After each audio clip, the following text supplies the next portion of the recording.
It is the last day of the Tuesday album tours, which means we are going to be listening to Tool's 10,000 Days. In case you didn't know, I said I was going to do a full deep dive on Tool.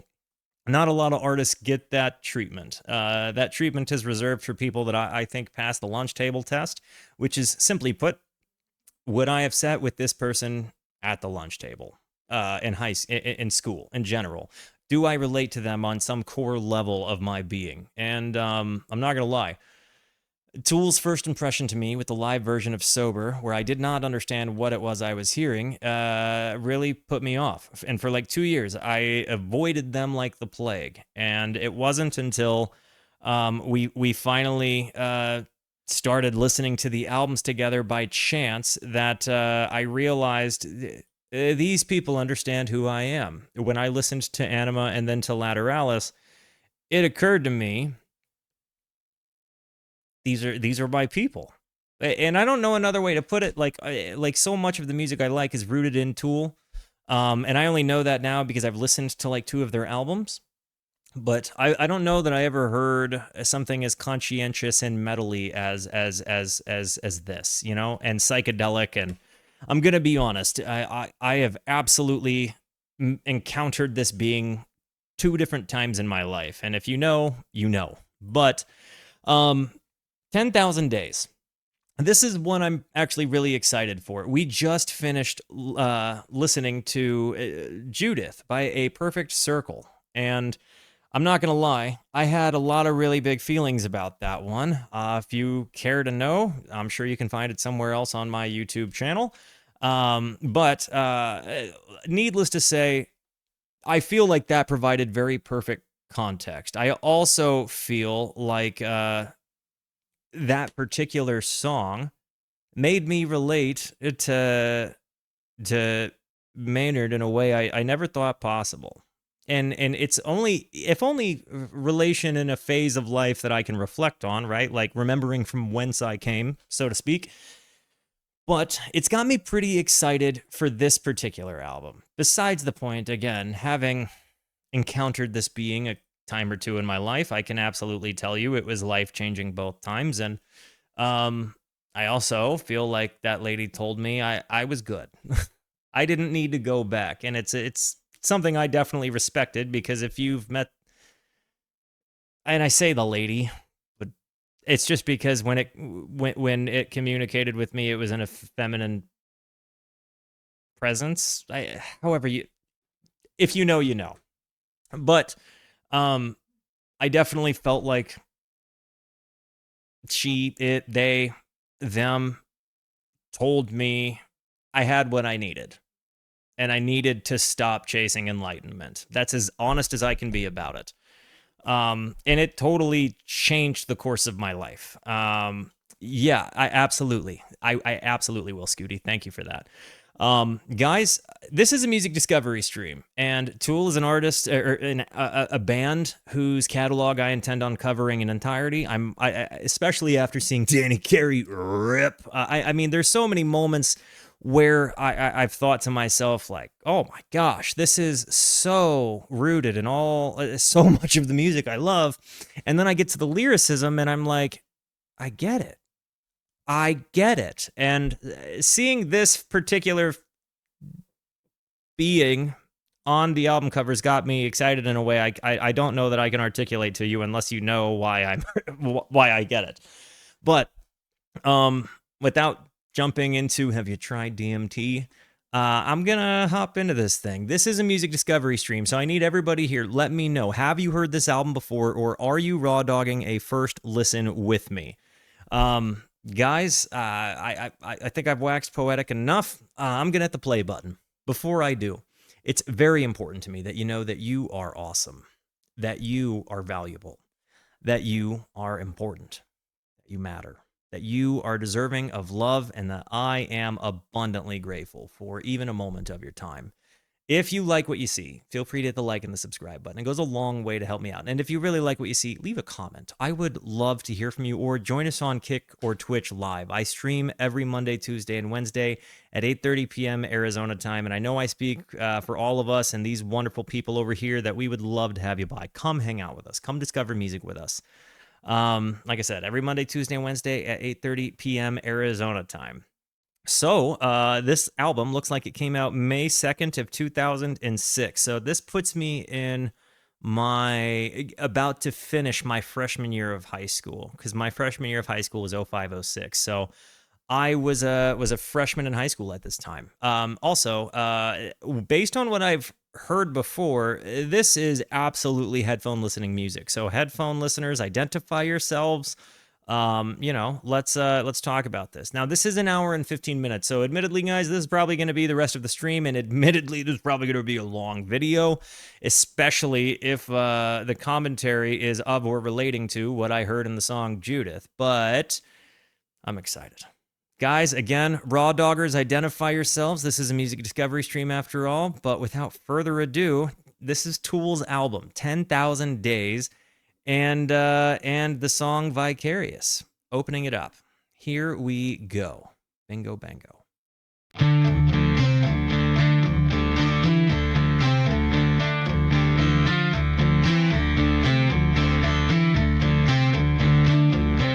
Immediately with the bass, dude.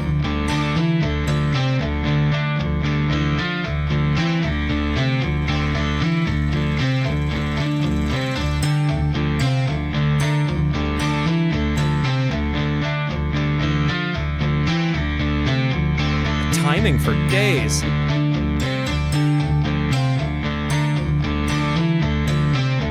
having flashbacks looking at the album cover.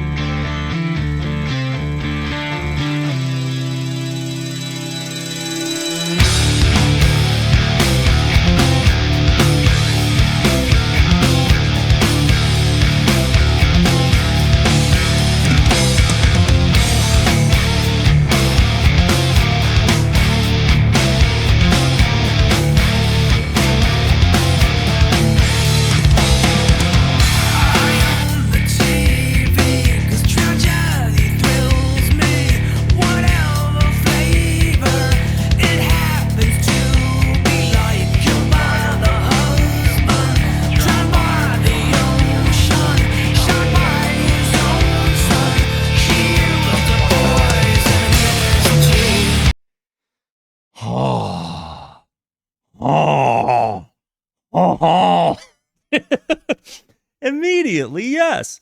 There's like, it's a comment on like how people are getting their rocks off on watching bad news.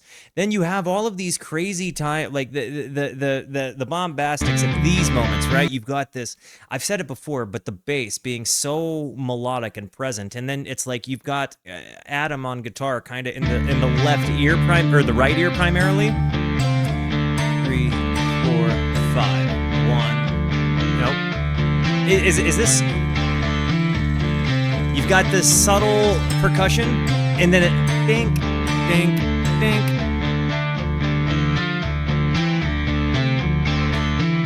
The build up into that, and then you get into just eyes on the TV, because tragedy thrills me. And I'm gonna be honest, there's a bit of me that is like looking at my own life in this context, because I don't watch TV anymore, but I tell you, I watch a heck of a lot of YouTube drama. And when I say that, I mean like people complaining about other people. Like I don't know why I get so invested in it. And I've thought to myself several times, like, I need to not do this. Like, I can't keep entertaining my brain with like people with like YouTuber accusations of one another. Like, it's like a reality show where I know the people are actually real, and yeah, like shot callers and you know, Twitch con problems, and like it breaks my heart. And when I looked at my life, like a couple of, because I made the video about how angry I was at Twitch for Emaru, and when I started thinking about how I was getting torn up inside, I started thinking to myself, like, this is because I'm entertaining this. Like, I'm allowing this to happen to me. And it genuinely, it was people in the YouTube community that were like, Walter, dude, we think you're above this. Like, you are a person that promotes positivity. Don't let the negativity ruin a positive thing. Like, keep being a light to dark scenarios. And that really hits me. And again, immediately coming out of this, like, I feel like it's very much like the amount of true crime I watch on YouTube. It's like it is absolutely filling my brain with negativity. And this is just kind of hitting me between the eyes in a right now moment, because like that's the place of life I find myself in. But for it to just kind of open up with that, and like we do watch it, like.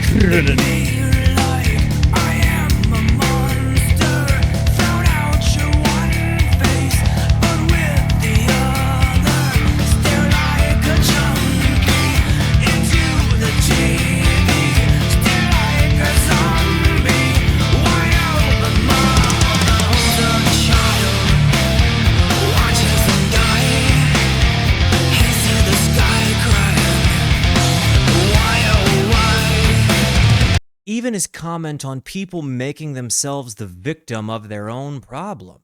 You know what I mean? Like, stare like a junkie into the TV, stare like a zombie while the mother holds her child, watches him die, hands to the sky, crying, why, oh, why? Like, this is absolutely calling out people who have made themselves the victim of the problem that they helped create. I need to watch things die from a distance. Vicarious, maybe I live while the whole world dies. You won't need it to jump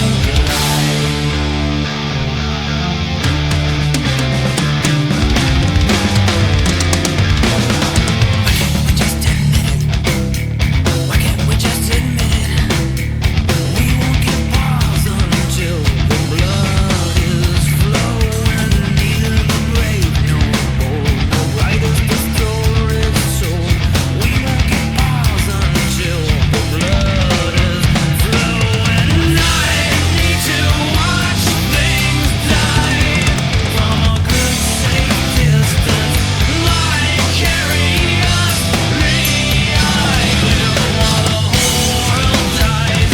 Oh my God. Feel the same, so why can't we just admit it? There's a couple of things I want to say about the instrumentation. First of all, Danny Carey is a madman. Just a madman. And I have made a point in other videos to say I wasn't really crazy about Adam's guitar tones. This is ever evolved. This is ever evolved. You know, like when you hear his stereo delays, his tone, it feels like he's done nothing but work on it from the last album to this one. And when you hear how much TLC he has put into his stereo soundscape, and then you've got the bass it's funny to me that it feels like the bass is often the melodic driver here, and Maynard's voice is just as much instrument as it is lyrical delivery machine. It's again, and maybe it's so easy for me to jump into because these are just lyrics I'm like willing to die on a hill with. You know what I mean? Like, I'm willing to step onto this soapbox. Adam Jones worked at San Winston Studios and worked on the Raptor. Really? That's actually pretty dope. This is, again, tremendously a better guitar tone than I've heard in the previous works. I'm immediately captivated with it. But this concept, like, I need to watch things die vicariously. I live while the whole world dies. I just, you all feel the same, so why can't we just admit it? This is a song that calls the spade, like, right to its face. And it's a song where I realize I'm the spade. You know what I mean? And again, I cannot stress enough to you how this face right here, collection of faces, this being right here, I cannot stress enough to you how relevant that seems to me. And again, I keep saying if you get it, you get it, but like...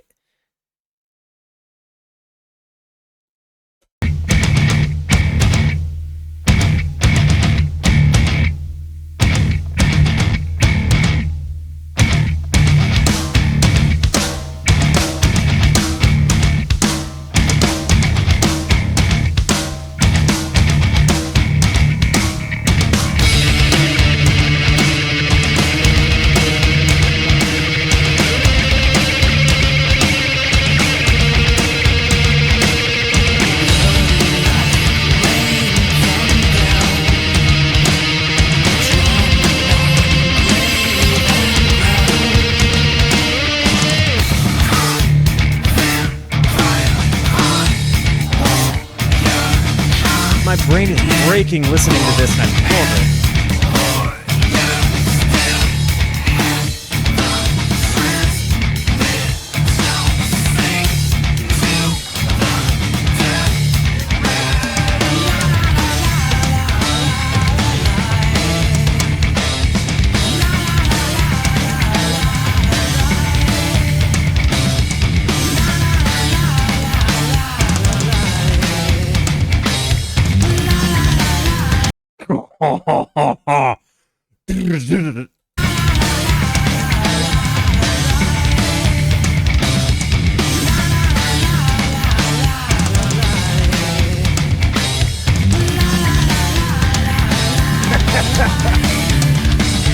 And they played this live?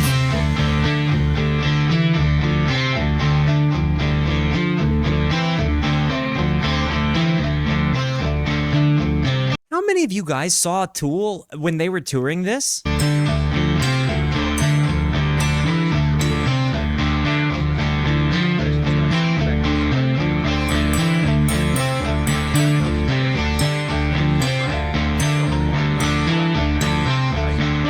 They do.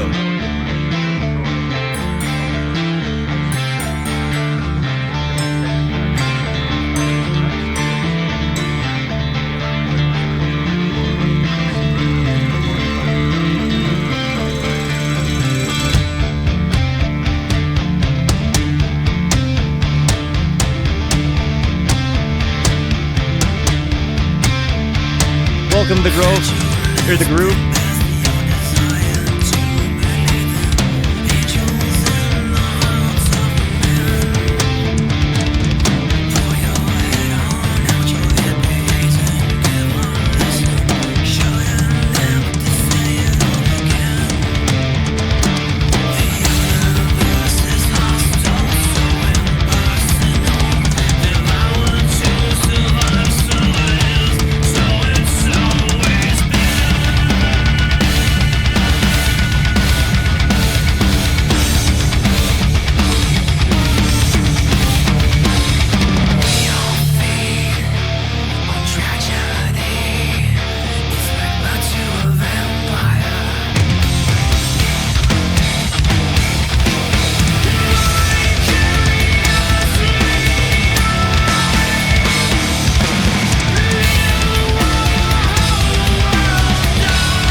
I, I, so the very last two lines, it feels like he is calling himself a spade as well. Vicariously, I live while the whole world dies, much better than you and I. And again, like he kind of does it up here, but it's also, it feels up here like he's saying like, hey, you feel the same. But I didn't connect it that he was saying he was talking about himself until way later down here. And dude, I think this is,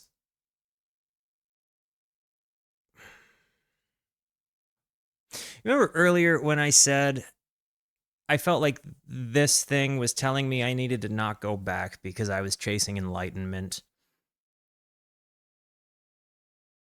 I kind of feel like the call out of pull your head on out your hippie haze and give a listen.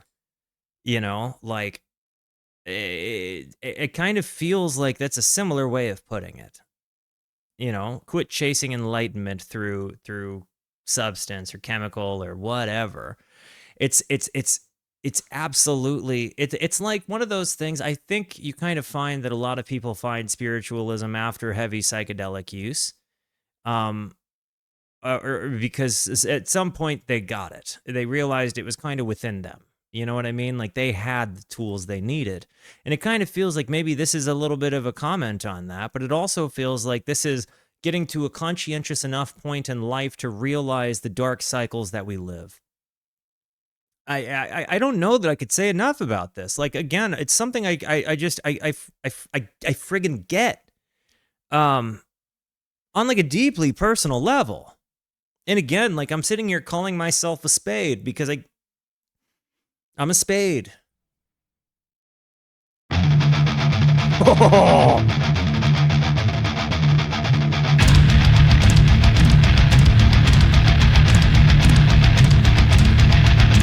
I am Gaia. That anybody else?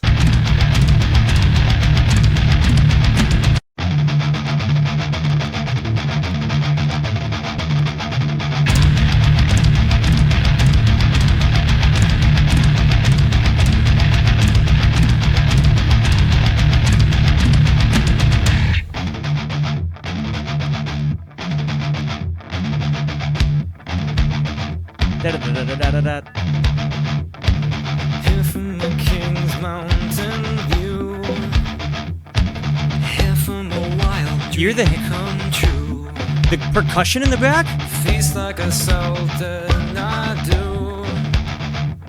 On treasures and flesh never few. Whoa. But I would wish it.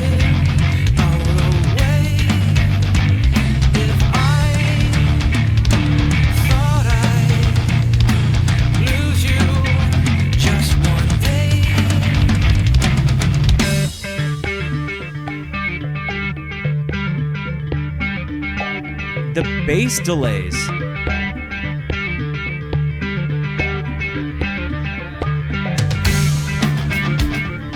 In love with the dark side I fell,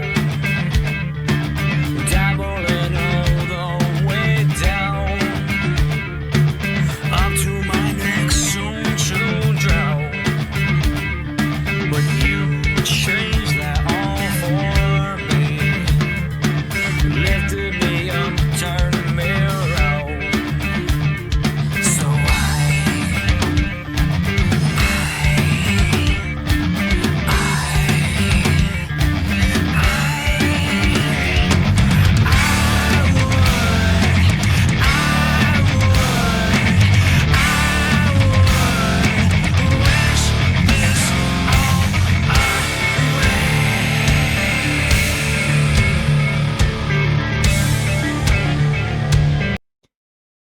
this is very much a dude who's remembering from whence he came and considering his life. He's recognizing he's found success, right? But he's also recognizing he would give that success away at the thought of losing somebody because he recognizes people are the most important, like his relationships, like the you know, it's not his success that's important. And the devil and his had me down. Like, it feels like he's kind of remembering, like, I was kind of in a tough spot. I was kind of I was not a person I liked. And I feel like his idea of the devil is like, darkness and, the things he doesn't want his life to be about. And like maybe the things he had tried, up to my neck, soon to drown, recognizing the life he'd lived. And then the comment on "you changed that all for me" lifted me up and turned me around. So I would wish this all away. This is also a very delicate version of Maynard's voice. Like when you hear it, it's almost, it doesn't have to be the hard screaming all the time. Like not that it's like always that, but it doesn't have to be. I think you understand better the way he wants you to feel by the way he's delivering this. I suppose what I'm saying is you've heard me on the channel talk about conviction behind voice. And you've also heard me talk on comments of like voice acting within music and the way people have different voices in their wheelhouse. But it feels like this is just Maynard the man kind of commenting on it. Without having to get big or boisterous or loud, he's just telling you how it is.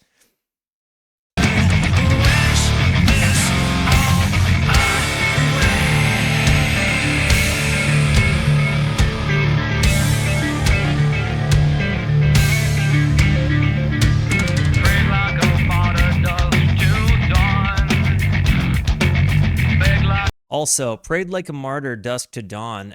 A martyr is a person that is killed for their faith, right? Like, that's a person that died for their faith. So to pray like a martyr is a person that's like dying, like a person that's being killed for what it is that they believe in, knowingly.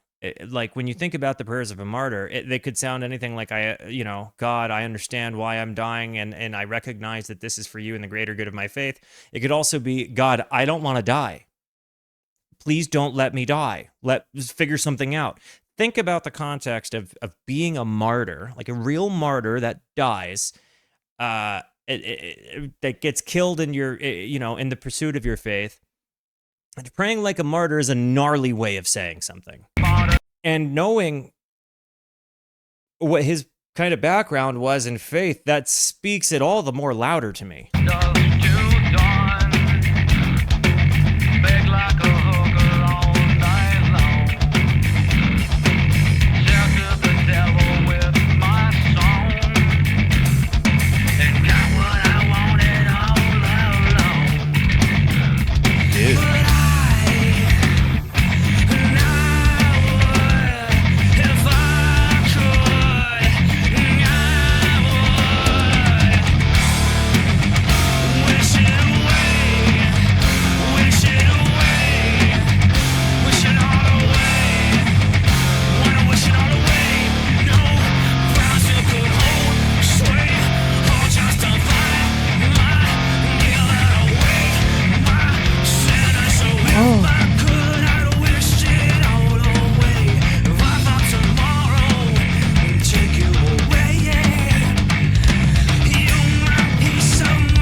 The fulcrum, like the balance point, right? Like the point at which this is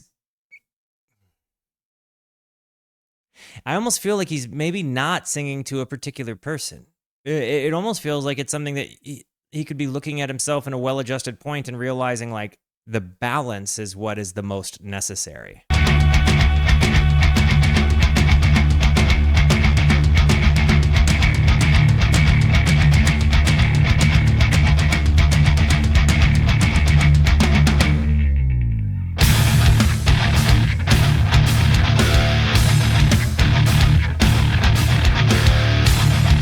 Yes, this, yeah.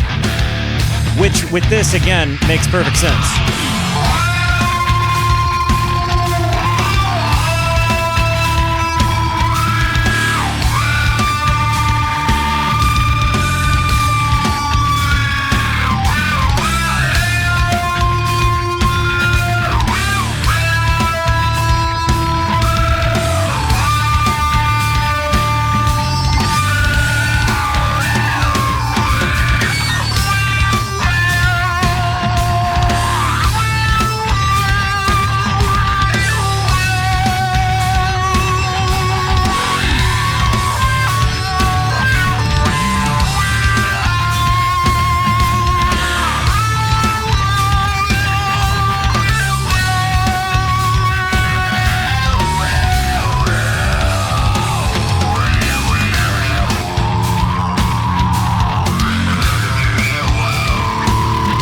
This talk box is the most aggressive talk box I've ever heard.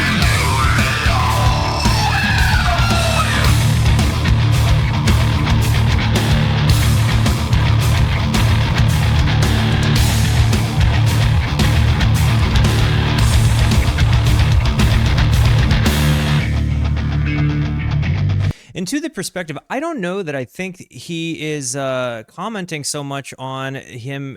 I don't think the way Uncle Bert said that was in a bad context, at least the way I read it. I also feel like he does call himself out in the previous song for being a spade, right? Like, I think he's a guy that just recognizes he too has an ego and is kind of commenting on the idea that he doesn't want to be an ego-driven person, but there is still a battle. You know, that's at least my read on it. Now, I'm not trying to speak for anybody. I'm just when I see this, it feels like the first thing he does was point himself out. And if you know anything about like a biblical background, that's like kind of what Paul did. It's like he says he's the worst of the sinners, and I feel like if this guy grew up with a similar upbringing in a faith of Christianity, those concepts are etched deeply into his brain, just as deeply as they are into mine. And so I think maybe this is coming from the perspective of you got to focus on the plank in your own eye before the needle in another, but it doesn't seem like he shies away from talking about the plank in his own eye. Does that make sense?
That wet bass sound.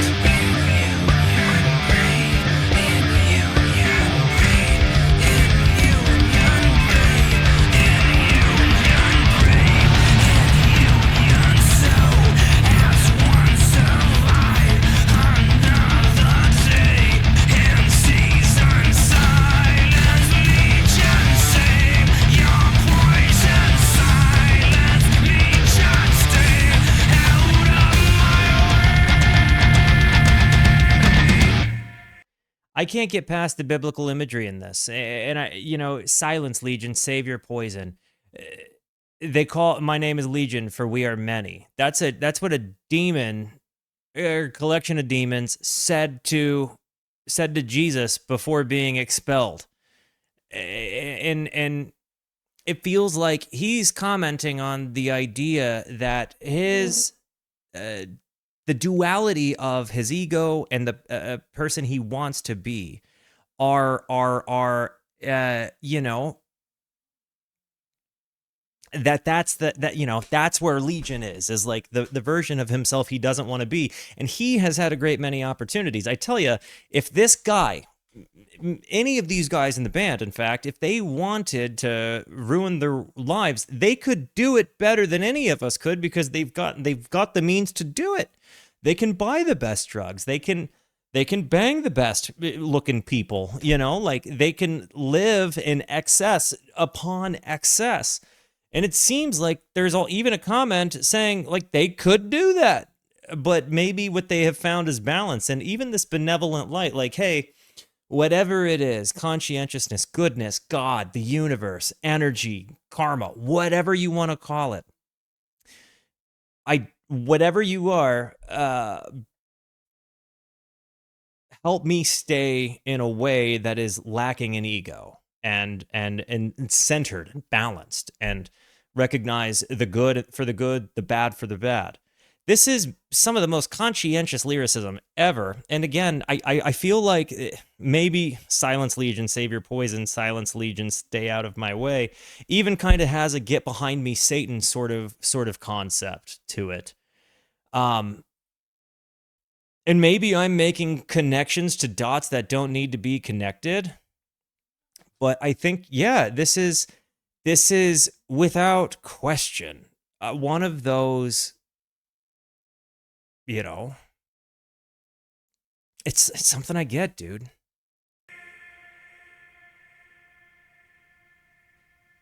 Oh, that's a very good point. Let's go ahead and double check. Actually, fantastic point. Guys, smoke them if you got them. Or, you know, don't smoke them if you got them. Stand up and stretch. I don't know. But yeah, let's run an ad break so we don't get yeeted by the ads here in a few. BRB. Let's just put this up here.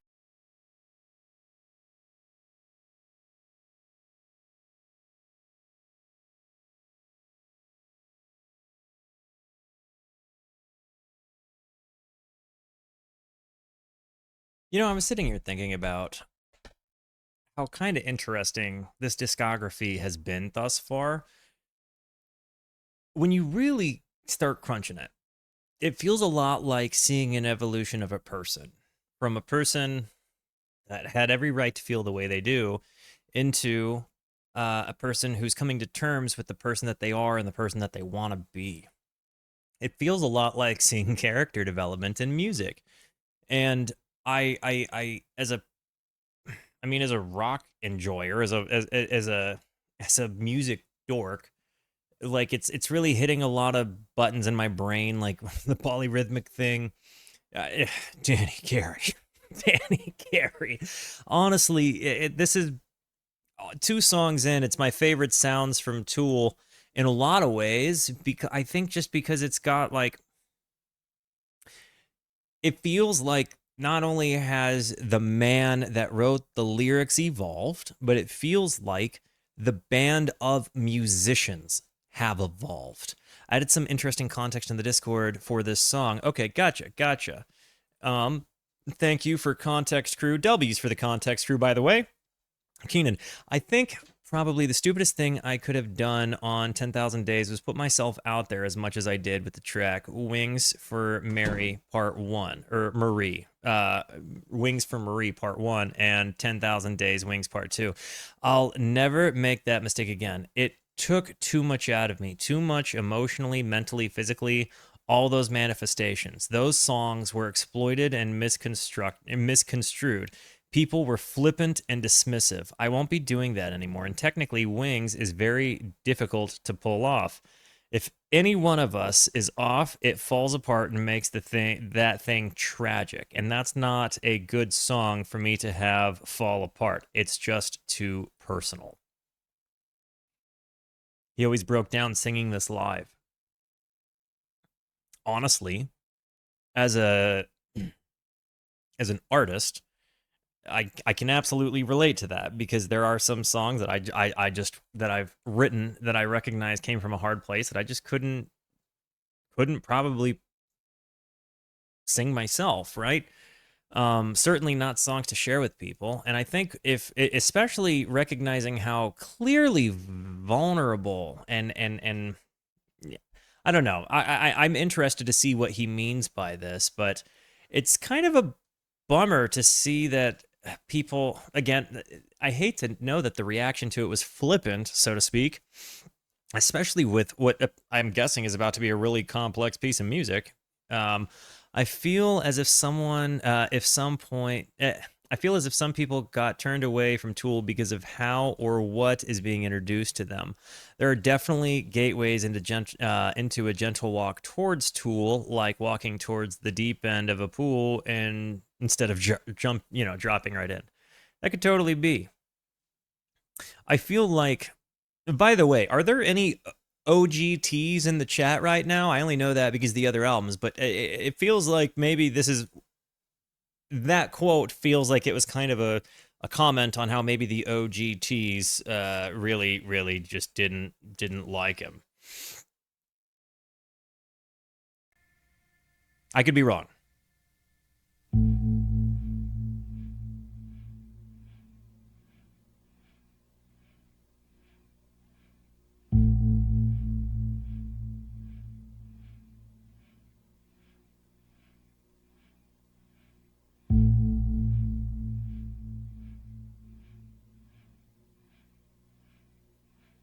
You hear the panning?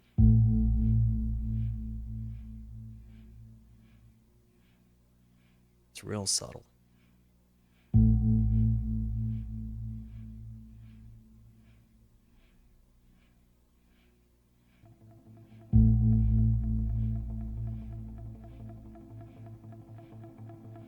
Is this bass tapping with delays?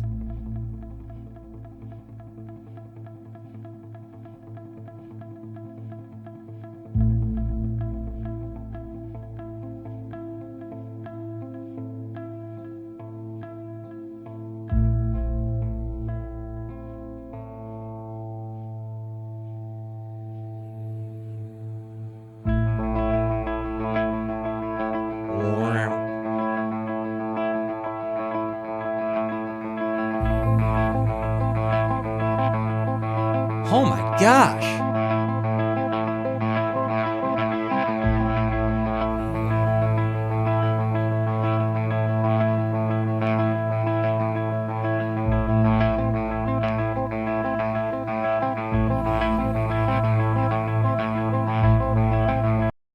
It just occurred to me, the song Doll Parts by Hole, Courtney Love. I read stories that she would just die on stage singing that song. And like I've read stories about how hard that was for her to perform. I've heard interviews about just how difficult and how like she was just bleeding her heart out, unrelated entirely. And I'm gonna actually kind of bring it back and just let that intro play through because it was tremendous and there's a lot to pick apart. But I wanted to give you the anecdote that came to my brain.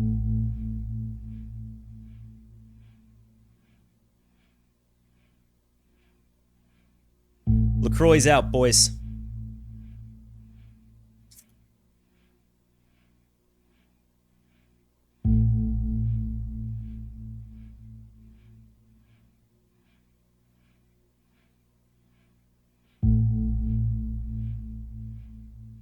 Oh, Sunshine's fantastic.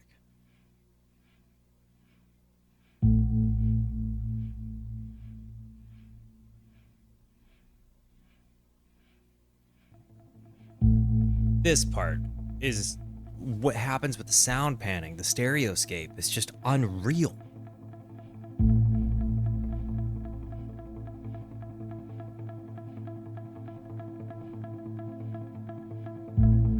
Almost feels like there's a sense of oscillation when the whoosh.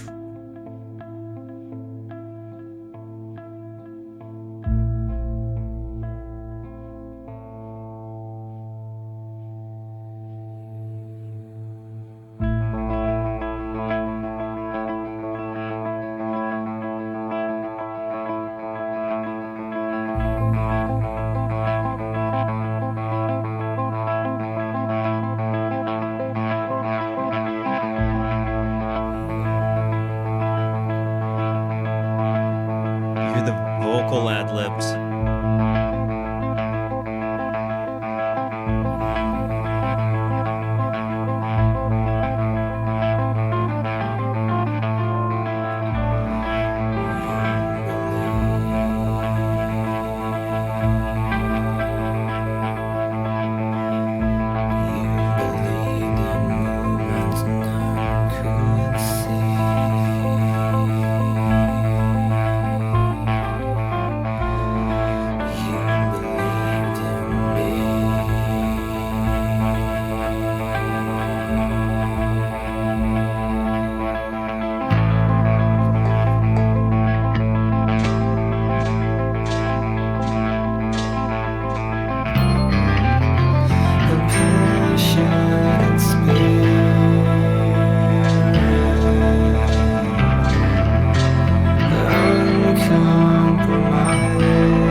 I don't even know how to comment on the stereo soundscape. I'm just going to talk about the fact that, like, it's bonkers. It doesn't just sound like it's going left to right. It feels like it's full circling your ears. It feels like it's literally going around the front of your head and behind the back of your head, which is not an easy thing to do. This is just not two directions, right? Like, this is mind-blowing. This is madness. And having listened to Judith before we got here, you believed in moments none could see. You believed in me, a passionate spirit, uncompromised. A light in your eyes dimmed. They're dim, immobilized. Dude.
Mother Judith was paralyzed for approximately 10,000 days. Oh my God.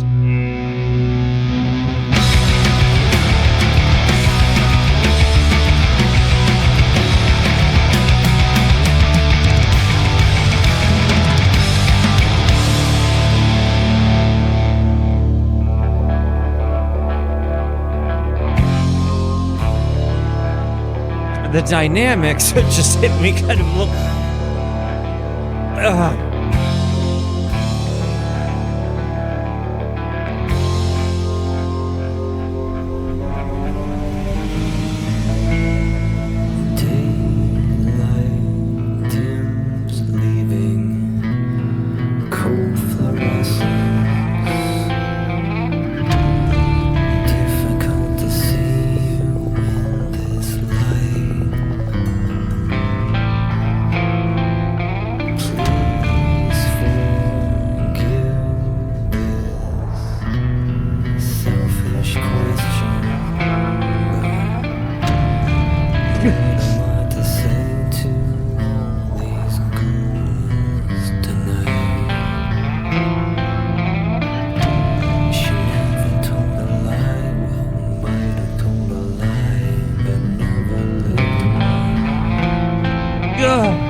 I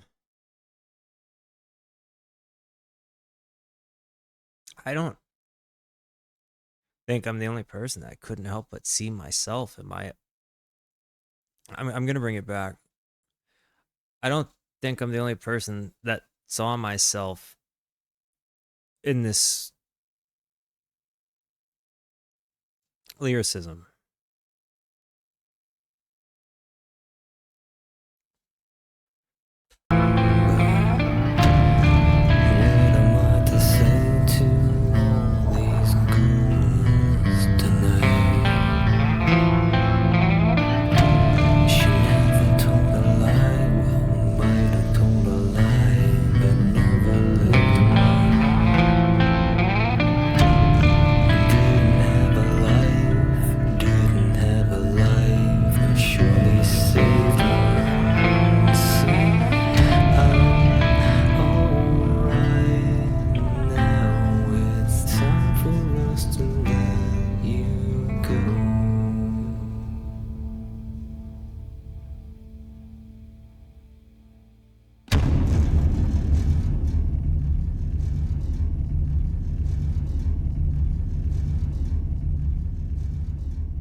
It's almost like you hear a door shutting or just like a big door.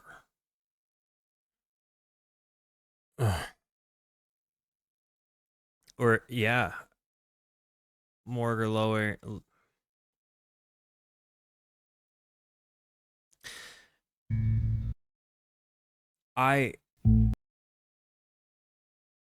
She never told a lie. Well, she might have told a lie, but she never lived one. She didn't have a life, but she surely saved one.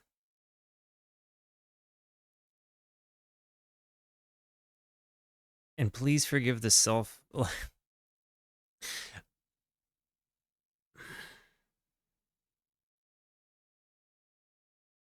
you're a person that sees yourself in this story or in this song, or can place yourself there at any point of your life,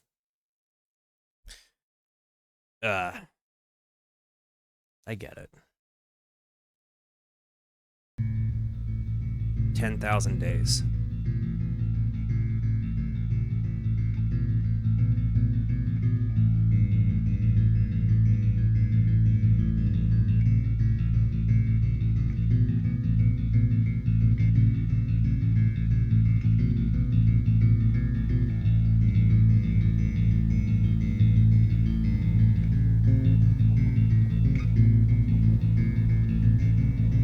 You hear the weather in addition to the bass?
Welcome to the Rooskies Ripper Madness 1. Rooskies, make your new friend feel at home. I'm sorry, I'm a little torn up. I'm not always this emotional, I promise. Normally my hello would be way happier.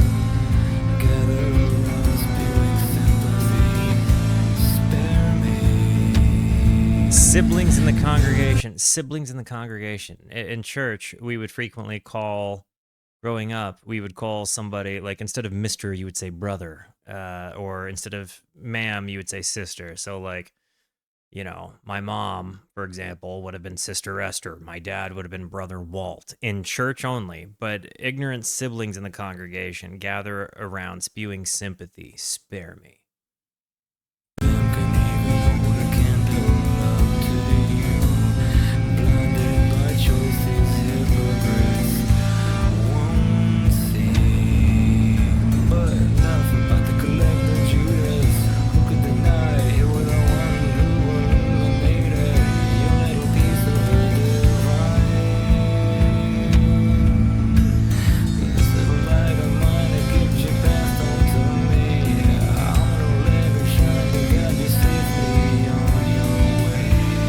This little light of mine, I'm gonna let it shine. That's I sang that in children's church my whole life, until I left.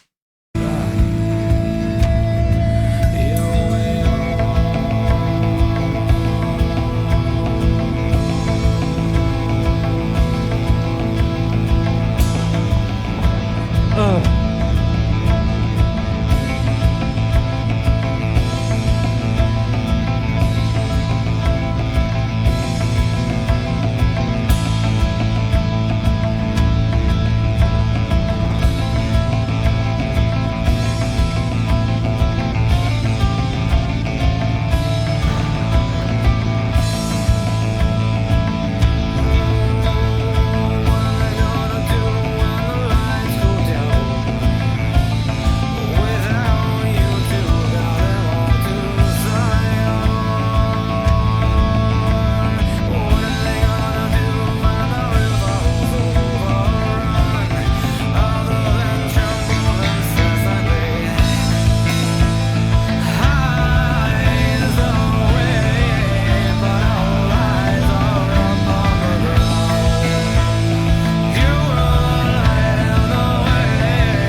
If you're about to get blocked by ads, that's oh crap.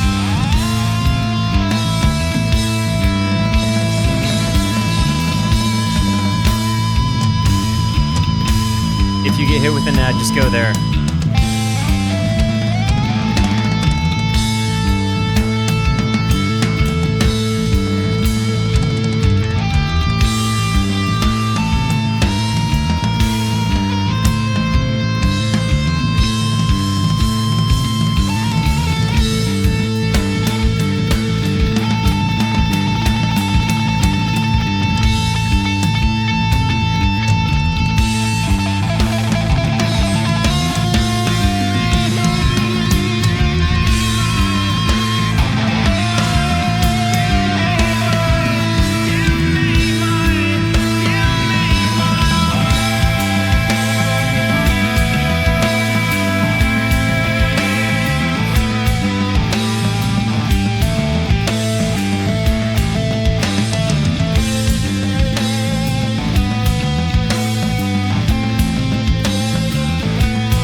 I'm not able to delay the ads. But I'm not going to stop the song. I need to finish this one out. But so if you get hit with an ad, just go to the kick page until the ad is over. But there's so much I want to say, but I'm just like I'm getting like I can't help but put myself into this, you know. And I can't help but feel incredibly understood by listening to this. In like a deep, core, tough part of my own human evolution. My own character development, whatever you want to call it. I can't help but see my own situation. And it's just hitting me really hard between the eyes. The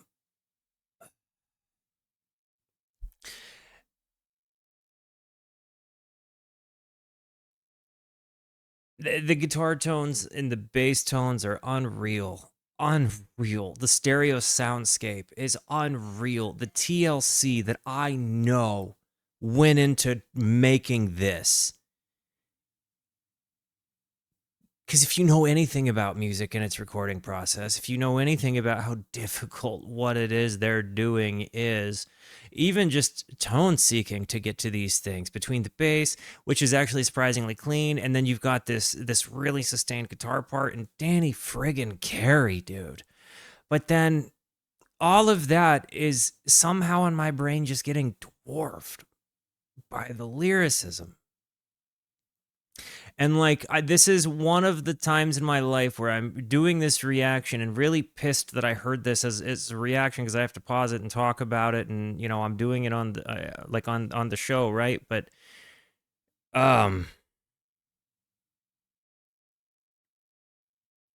it feels in a lot of ways like I'm hearing my own story of losing my grandmother.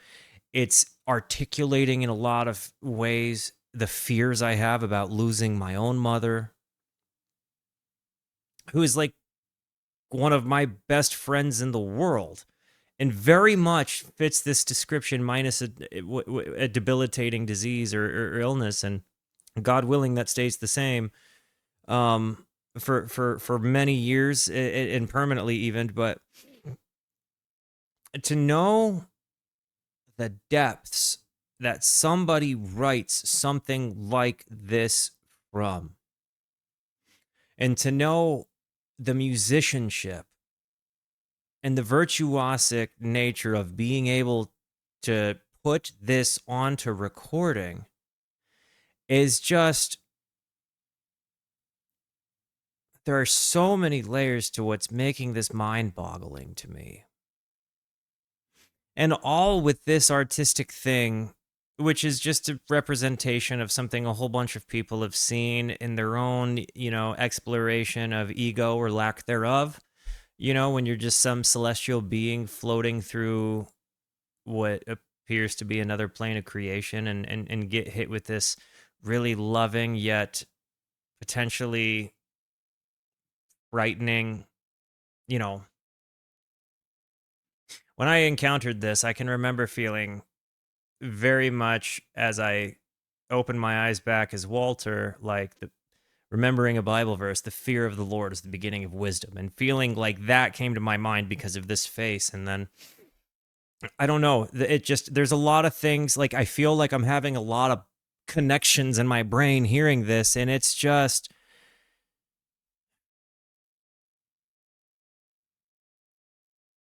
it's a heavy listen, but to feel so understood from it, and to be able to place myself into the, I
revisit that. Difficult to see you in this light.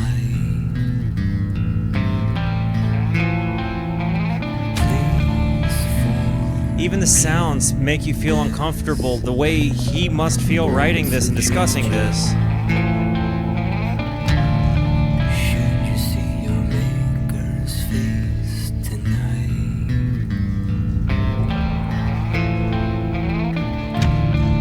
Look him in the eye, look him in the eye, tell him I never lived a life, never took a life, but surely saved one. Hallelujah, it's time for you to bring me home.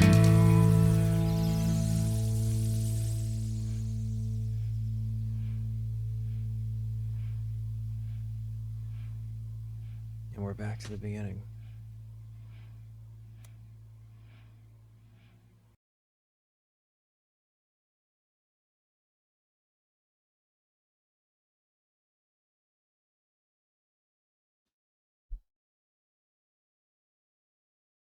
I'm sorry. I don't mean to be left speechless. I just.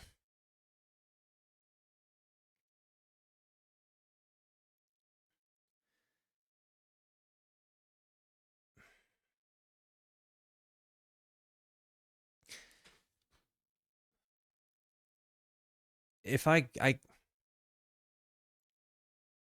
there is this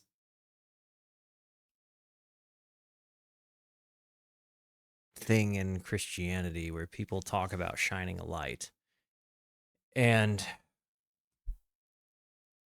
you know, being a light to the world. And I feel like when he says, "You were my witness, my eyes, my evidence," there's the witness being like,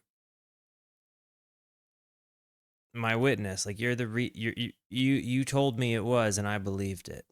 You were my evidence of this. And whether he believes in what, I don't care what he believes, the way that that phrasing is very intentional, you know? Um, and I feel like I can see the light his mother shined. I don't know another way to put it. I can see the light his mother shined on his life, recognizing he sees her for her goodness. And even if he didn't believe, he knew that she did. And maybe there's a possibility there that because she did the way that she did, it enabled him to at least consider it. For her to be called a witness and evidence, like she saw it for him on his back. You know, it's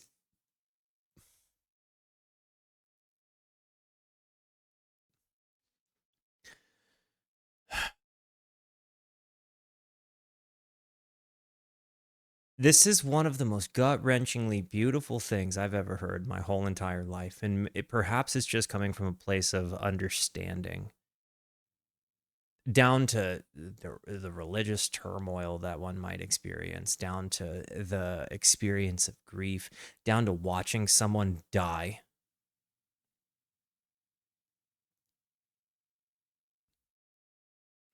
I've talked about it in a couple of videos recently because it's like things keep, you know, songs keep coming up. And admittedly, I watched my grandma die of dementia, and you know, not too long ago, it was the 2-year anniversary of that, of me having seen my grandma die in front of my eyes. The person that I would have probably said this about, my mother being another,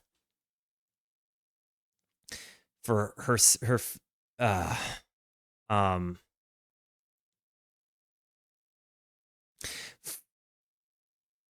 to be able to articulate something that I think a good many people could relate to in such a particular way is nuts. Um It's the makings of a true, real artist.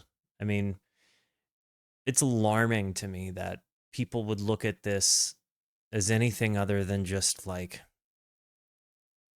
And Maynard doesn't strike me as the kind of guy that wants sympathy. I think he strikes me as the kind of guy that wants to, you know, make art that's representative of the way he feels. And if it provides a layer of understanding to people, he's all the happier for it.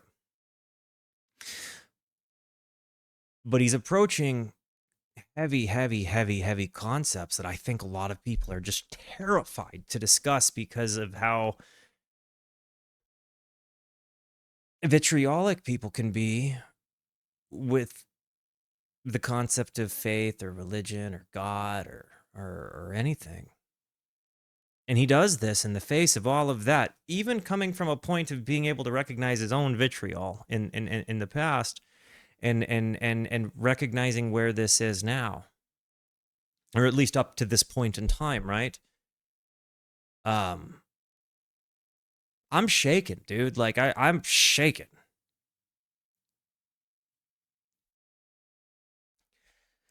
We're 4 friggin' songs in. I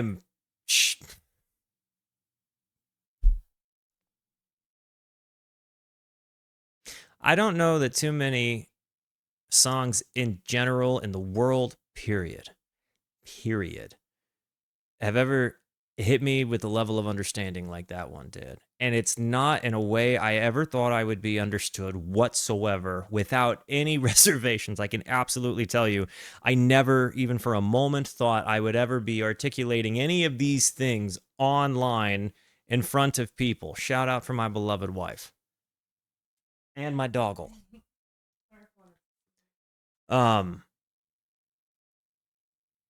Man. Sorry to talk for so long about this, but yeah.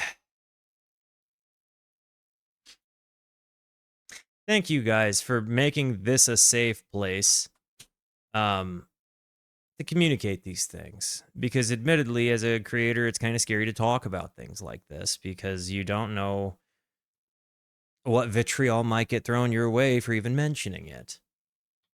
But I think that this is a massively, like a massive representation of the beauty of art, a tremendous conversation of grief, and if you come from a background like I do, perhaps a tremendous gift and understanding. And I'm sorry to keep talking about this, but it's just. I think I heard something I really needed to hear in all of this, if that makes any sense to you.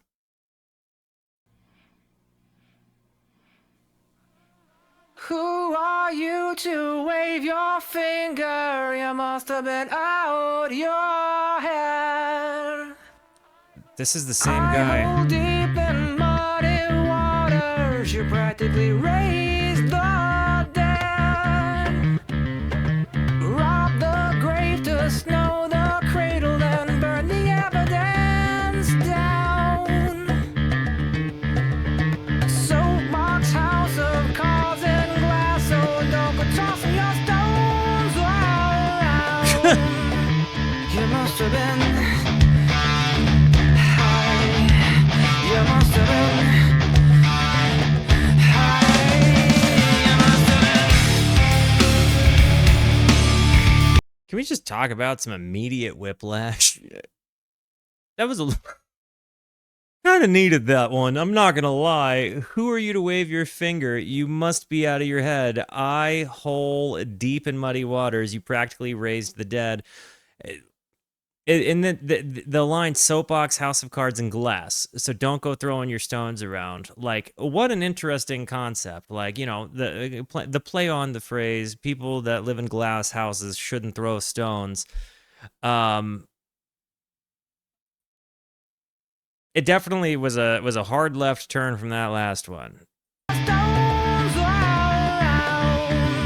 Hey, Night Uncle Bert, love you, man.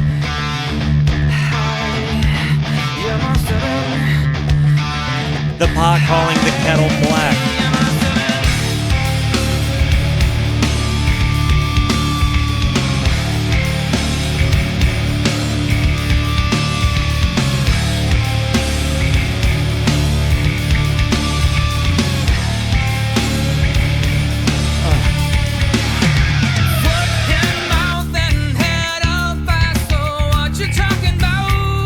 just crazy. This is the same guy singing.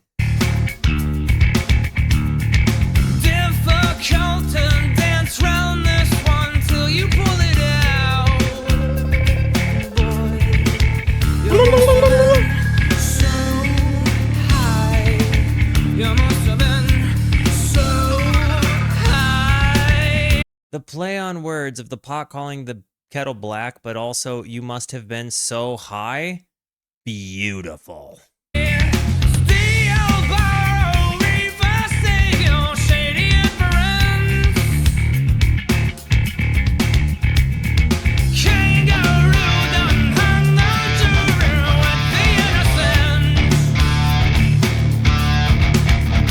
Kangaroo Court.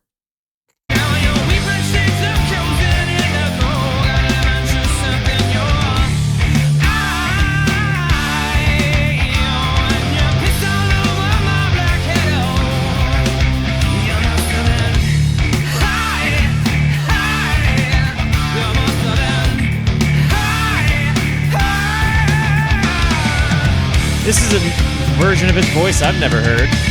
Love you, Scoots.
Listen to the back and forth. Dun dun da da dun dun dun dun da da da dun dun.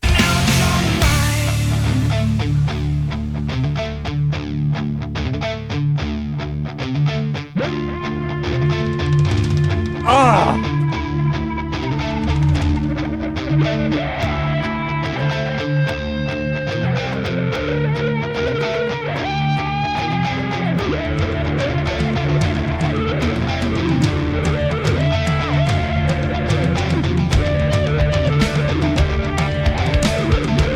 And now it's got these delays that are ping-ponging.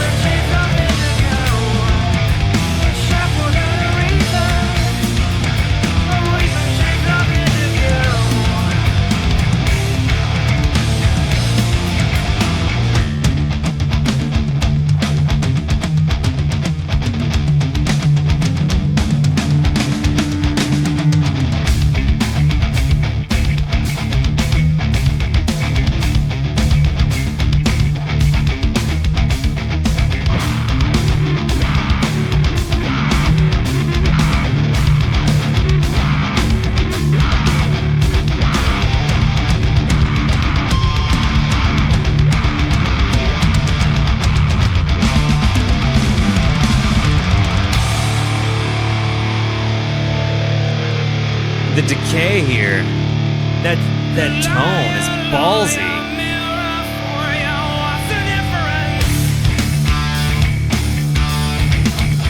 Love that line.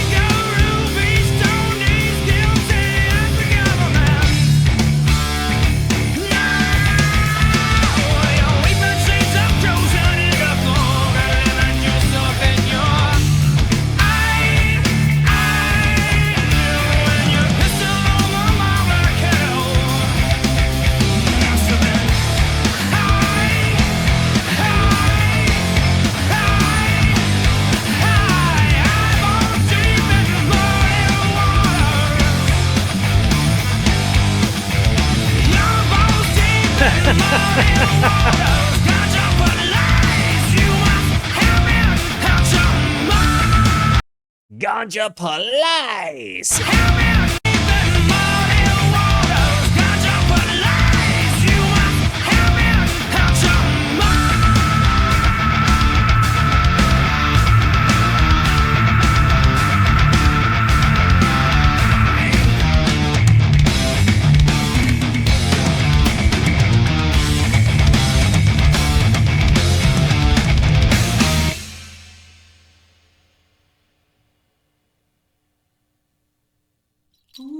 Okay, you said another Tool ending. Guys, I'm gonna be honest. I kind of needed that one. After the Wings Part 1 and 2,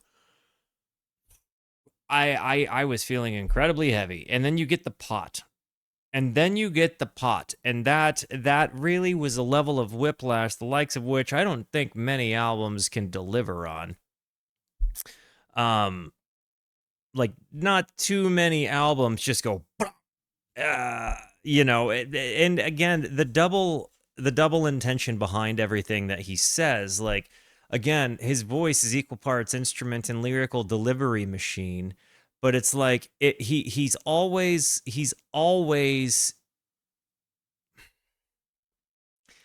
it always means more. I think that's kind of what's mind-blowing to me about it. It's like, this is very much in the alley of like some of the wittiest writing, some of the most hard-hitting, punch you in the face with reality or understanding, or just commenting on things that are oft not commented on. I appreciate the heck out of the fact that he does this. Yeah, no, I'm Crimson. I'm actually 100% there with you, man. Corey, I love you, homie. Have a good night. Lipan Conjuring.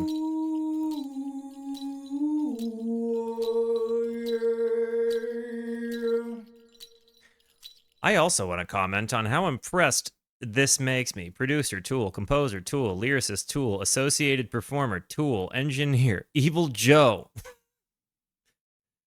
Kind of just, I don't know why. It just makes me happy.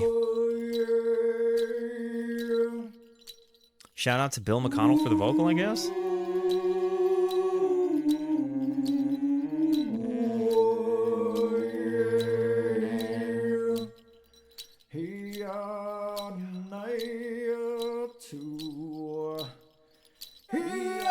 I love you. You're funny.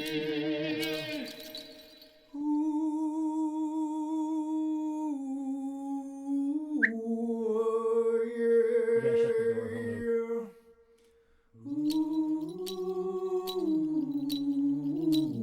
homie. Night, man. What kind of ceremony? Oh.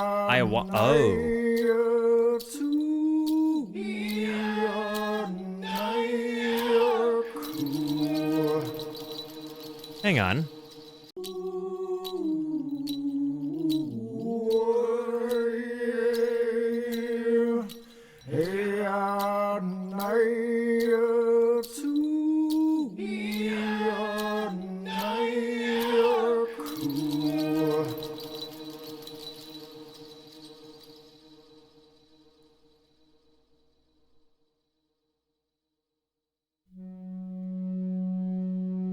Lost Keys blame Hoffman? Context, anyone? Man, this really makes me happy. This really makes me happy that it doesn't seem like they itemize it all. They're just like, they just say like, yeah, we all did this. This is all ours. Like, it doesn't feel like this, like, Tool has an ego problem.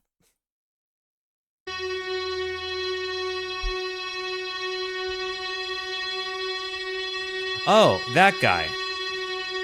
That Hoffman.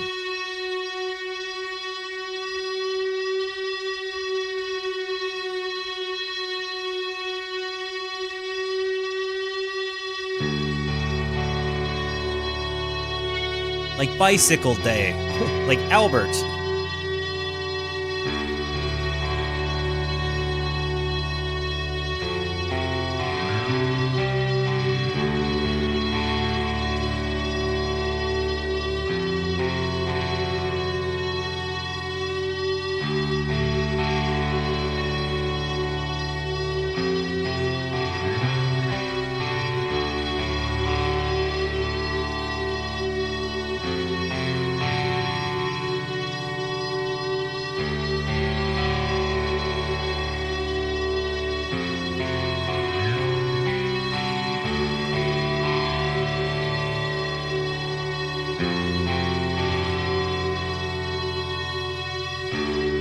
Hey, have a good night, Gilded.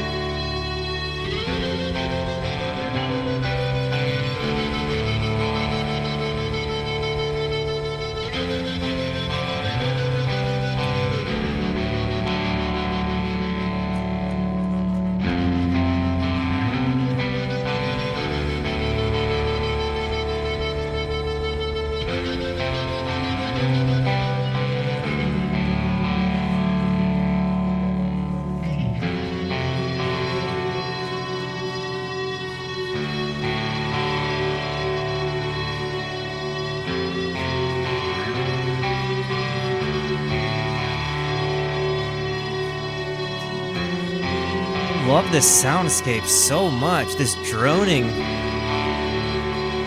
And then just these...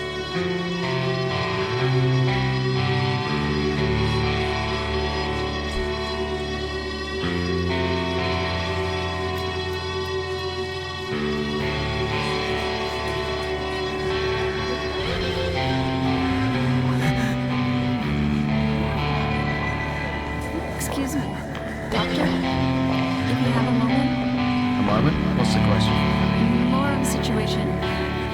A gentleman in exam 3. What's the problem? That is the problem. We're not sure. Do you have the chart? Right here. Not much here, is there? No, doctor. No obvious physical trauma. Vitals are stable.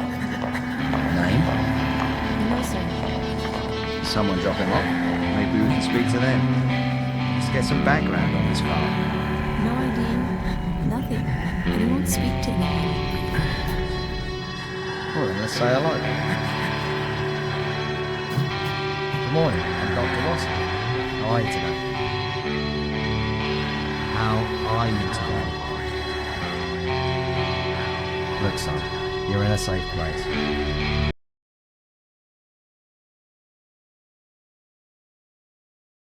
Is it... Do you think it's... Do you think we're hearing it from the listener's perspective? Like, do you think we are the patient in this case? Dr. Watson, how are you today? How are you today? Also, for whatever this is worth, I've done a lot of psychedelics, and this is one of the most massively psychedelic things I have ever heard in my life. This whole album, just... Look, son, you're in a safe place. We want to help you in whatever way we can, but you need to talk to us. We can't help you otherwise. Now, what's happened? Tell me everything. Rosetta Stoned. So that was like a setup for this. Holy cats. Alrighty then. Picture this if you will. Candy 2 a.m. Max, you'll need the box of Krispy Kremes and might even know posters for Fire 51. Contemplating the whole chosen people think we just enough flaming still banana split the skylight will wide open. Never expect to see in a place like this. I regret it, components on a diamond, something right on my Birkenstocks and yelping. 10 to 2 a.m. X, Yogi DMT, and a box of Krispy Kremes. That's a heck of a night, dude. That's a heck of a night. In my need to know post just outside of Area 51, contemplating the whole chosen people thingy, when just a flaming stealth banana split the sky, like one would hope, but never really expect to see in a place like this, cutting right-angled donuts on a dime, and stopping right on my Birkenstocks and me yelping. Shout out to Birkenstock enthusiasts, because my wife, the lady Rooski, was like, Walter, you should, we need to get you some Birkenstocks. Like, no, we don't. And I'm kind of obsessed now. I never thought I would be a Birkenstocks kind of guy, nor did I ever think I was going to hear Birkenstocks in a Tool song, but here we are, and here I am. A diamond, something right on my Birkenstocks and yelping. Holy honey shit.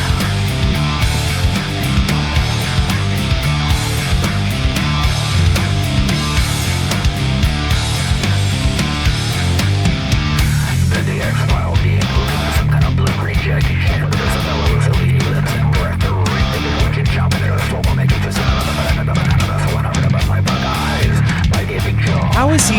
this with his mouth. All I could think was, I'll come apart here, just notice that I pissed my fucking pants.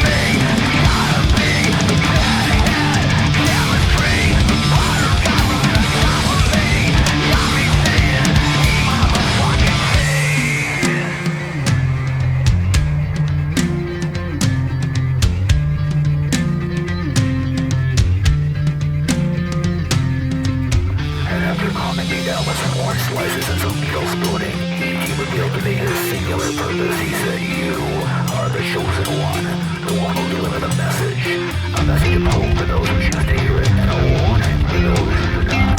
Me, the chosen one, they chose me, and I didn't graduate from fucking high school.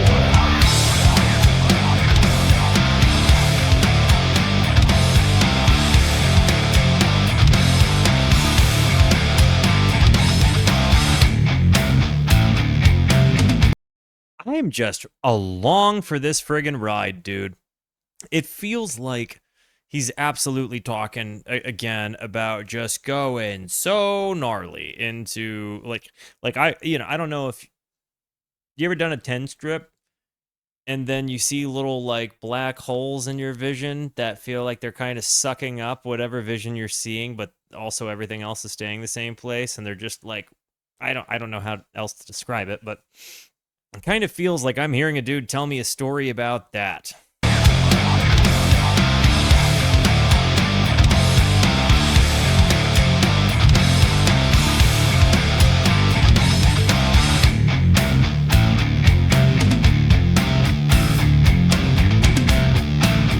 And Danny Carey.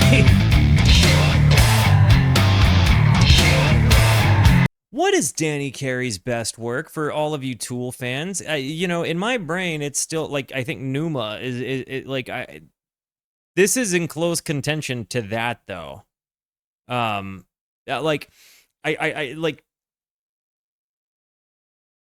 This is I think maybe been some of his best work I've heard so far this album, but this song in particular is just.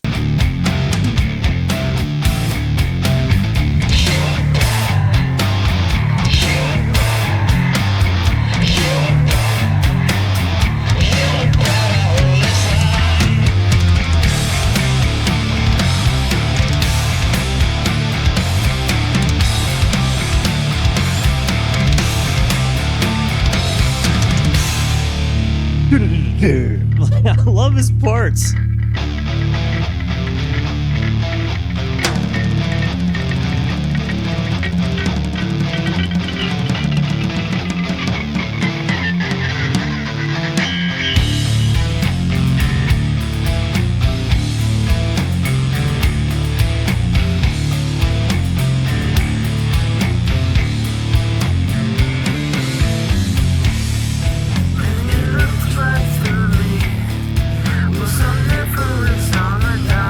Somniferous.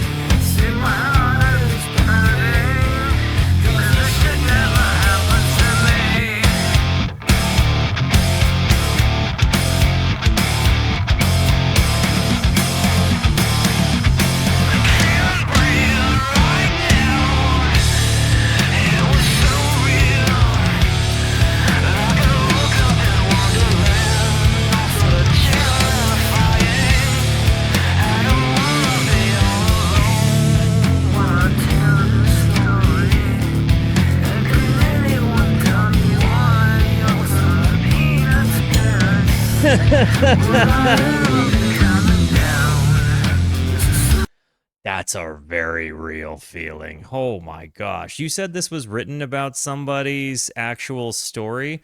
I can certainly tell you that there were moments where I was like completely kind of spiraling in like a gnarly, like, oh my gosh, this is way more than I actually bargained for. I thought I was tough enough to do this, and I'm clearly not, and I can't understand anything that's going on around me, and things just won't stop moving, and why am I a person? And like, is it ever gonna stop? Like, am I gonna feel like this forever? What if I don't come out? Like, there's been some gnarly moments like that along the course of time.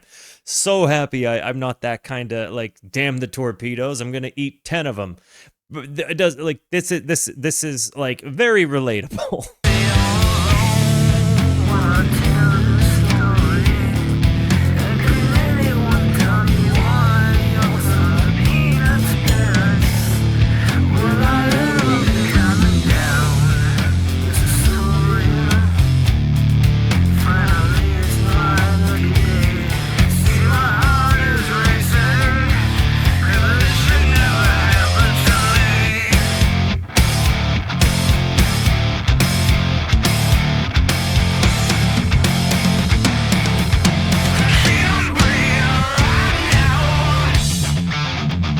Dude, W's for Adam this album. Holy crap.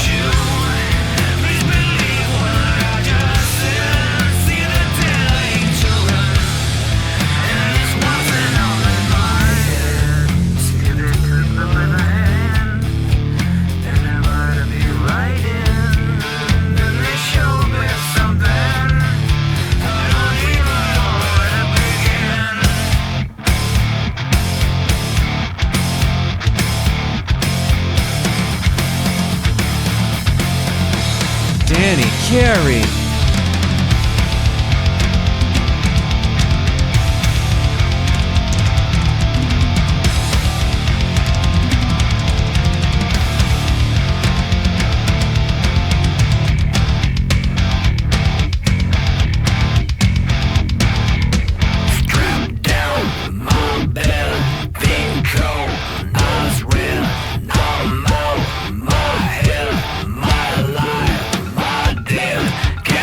I didn't expect to get any Grateful Dead references in this period. Like, I'm not gonna lie to you, there was zero bit of me that thought that Tool would say or have anything to do with the Grateful Dead, because in a lot of ways, this feels so antithetical to what the Dead did, right? Being so improvisational, this feels like tremendously like scripted. And like, they made music that was difficult for the sake of it being difficult and being proud of this difficult thing they accomplished.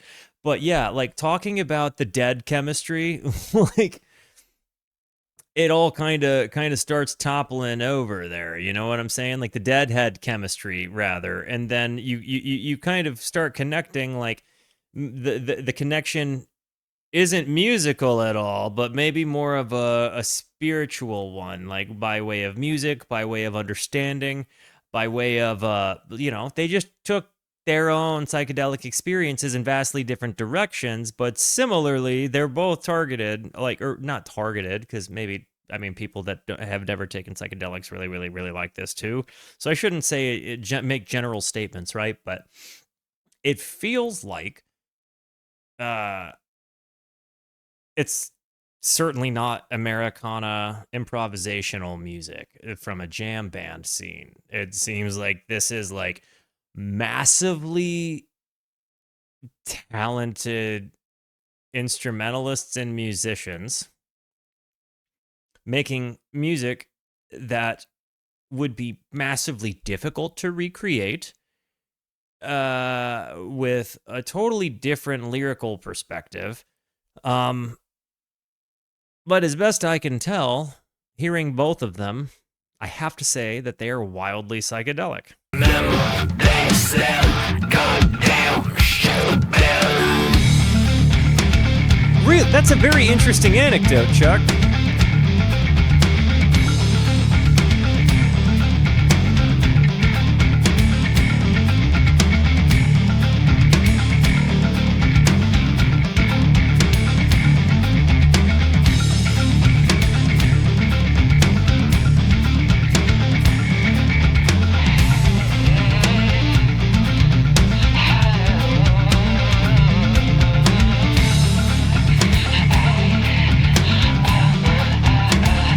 guys would be, you're going to be so ashamed of me when I tell you the first music I listened to tripping on psychedelics was the Death Cab for Cutie album, Transatlanticism.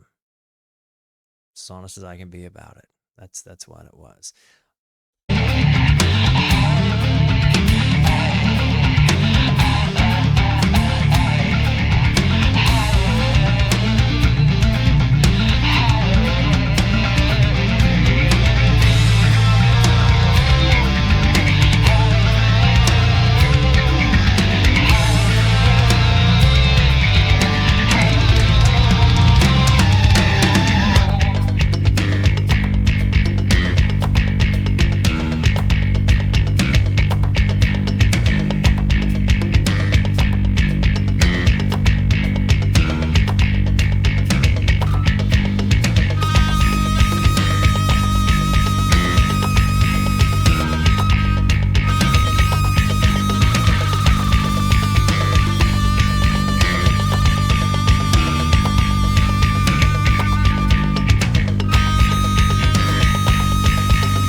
No doubt.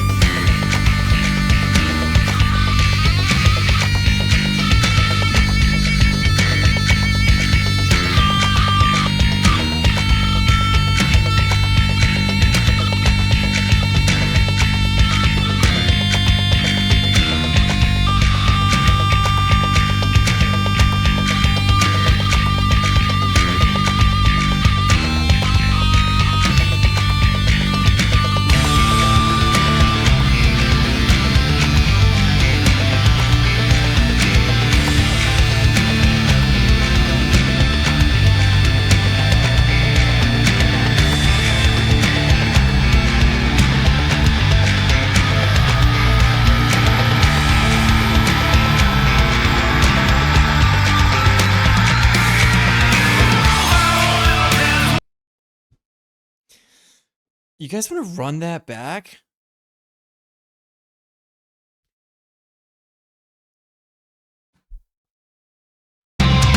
It's my channel.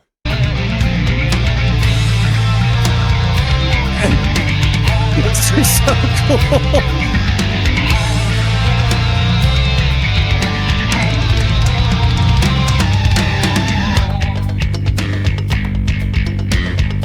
The bass line, the drums, the dynamics when the guitar comes in.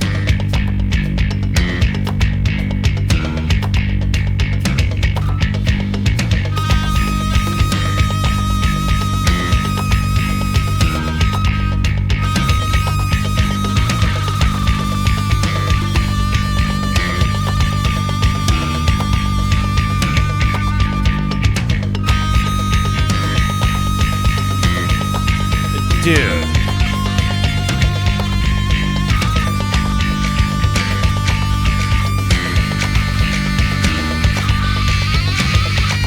The slide up.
This is the same album that Wings 1 and 2 are on, guys.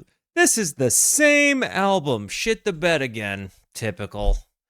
Right after I forgot my pen again.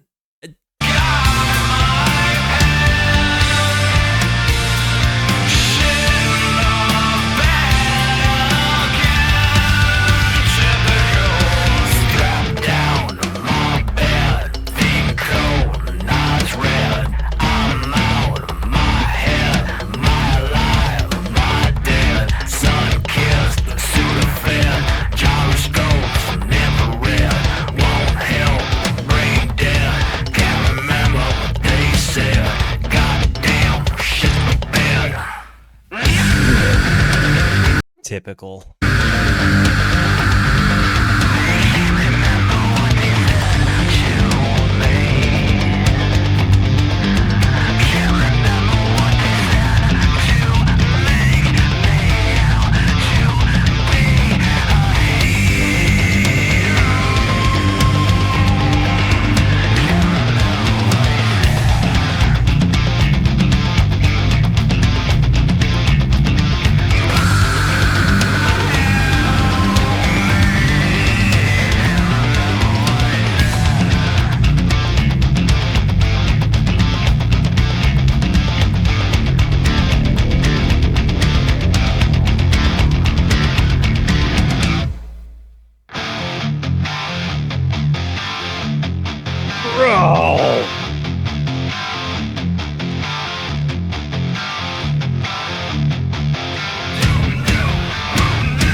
What a way to end a song. Holy Jeebus.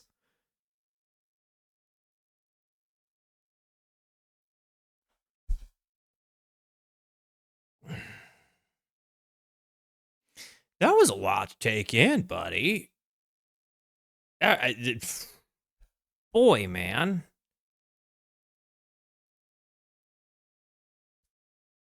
This album has kept me at the edge of my seat constantly. Gizhench, how was the show? Love you, buddy.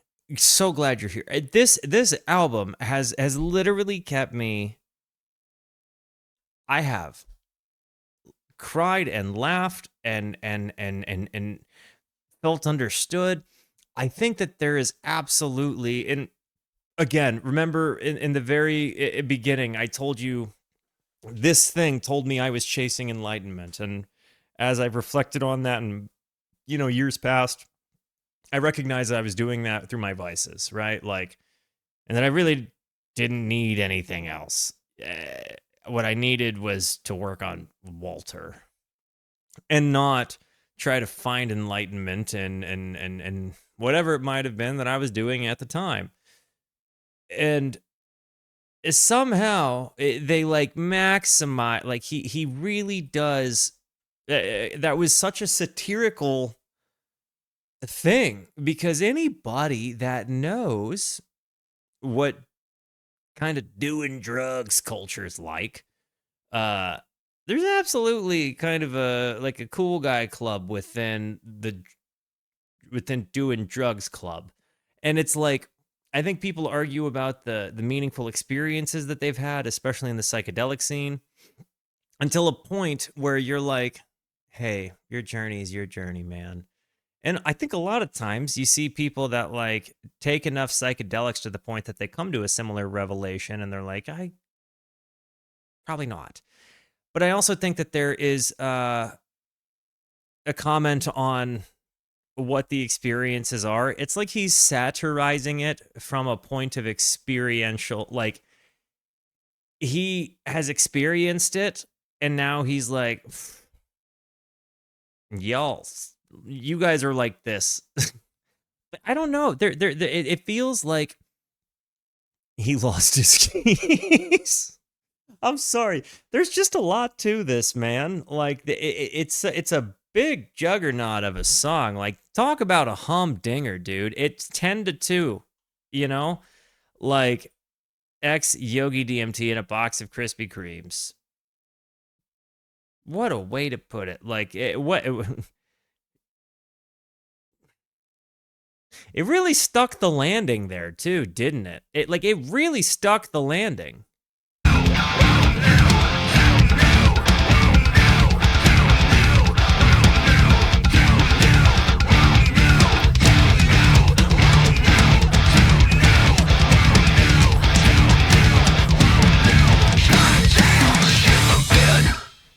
And that he sang, it's like his one voice, the one man has like 20 different voices throughout the song. Like you go through various levels of emotion, you go through various levels of anger, sadness, grief, hilarity. He's equal parts, again, voice actor and singer. But it's like, I think Maynard is like an instrument that just happens to deliver lyrics that I don't know that if honestly, I don't know that I would call them. I mean, I want to call him genius, I really do, but I feel like that would make the guy uncomfortable to the point that I don't think I should say it. It's beautiful and hilarious and kind of a full spectrum of art experience thrown into music. And that's really cool to me.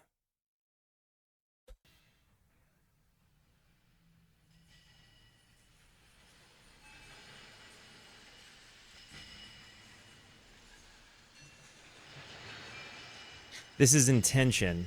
Hang on, let me double check the... Okay, you know what? Not going to do this to us because I can see that ad break is going to be forced upon us if I run this song right now. So, go make your peas and poops, smoke them if you got them, if that's your thing, or stand up and stretch. Be right back.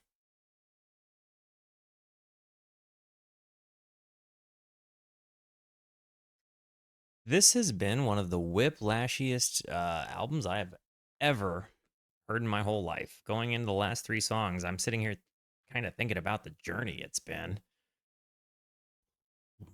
Some sweet man of La Mancha. I don't even know how, I've had a whole array of emotions in this thing. This has been gnarly. I'm so glad I decided to do their whole catalog. Holy cats. All right, intention. Spelled like intention, like it's tense, not like you have, like not with a T, like you know what I mean. It's like it's its own play on words. Hey, good night, best Dan ever.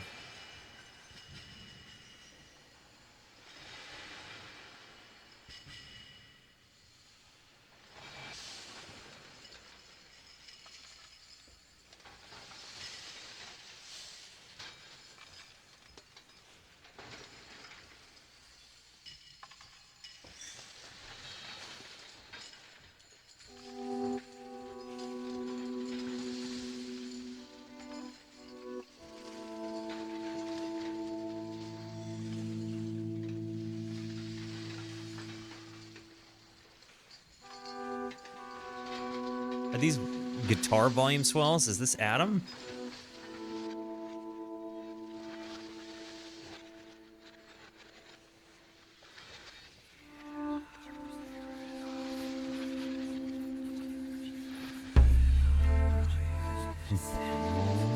In the left ear there?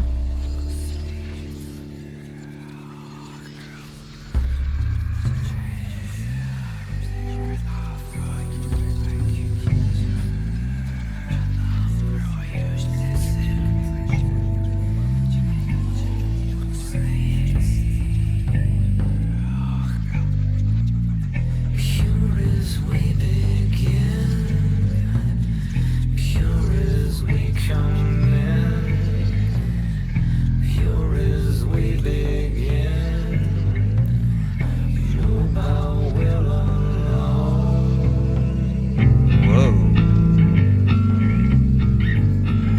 love that the bass is taking the lead here.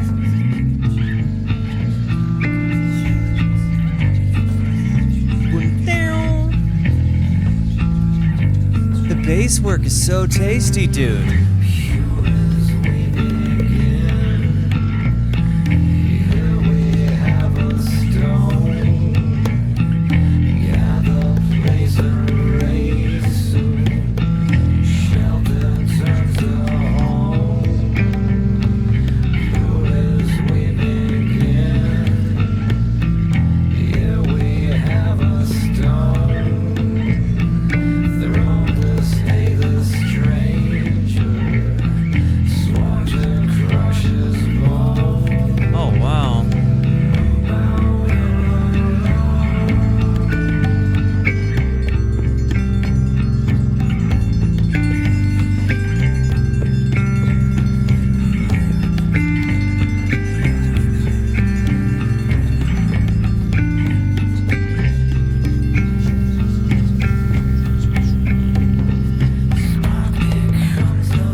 It's really feeling like it's a comment on, like, it starts out pure and then we end up stoning people, right?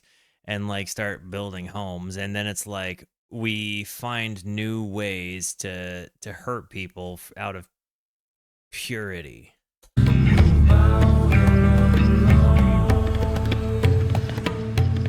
Like the same thing, but history repeating itself.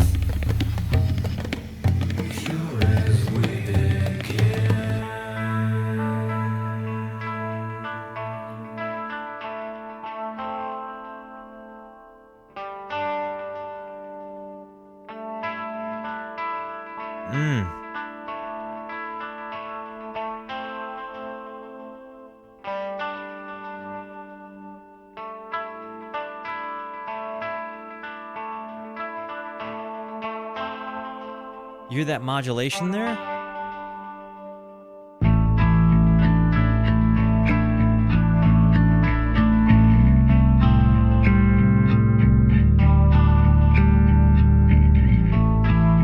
The way Justin's the bass player, am I right? The way that him and Adam play off of each other is just so nice.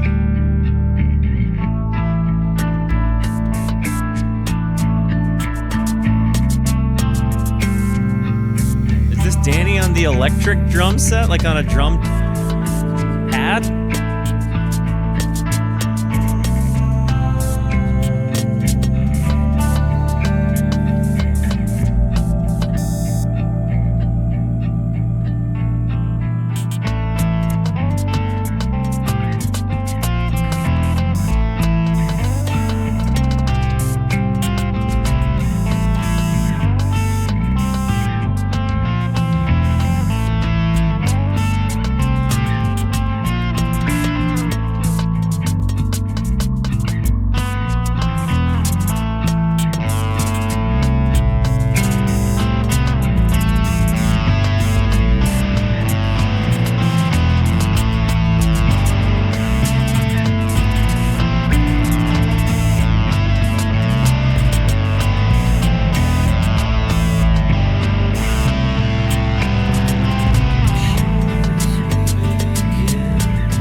Did you hear what just happened on that drum? I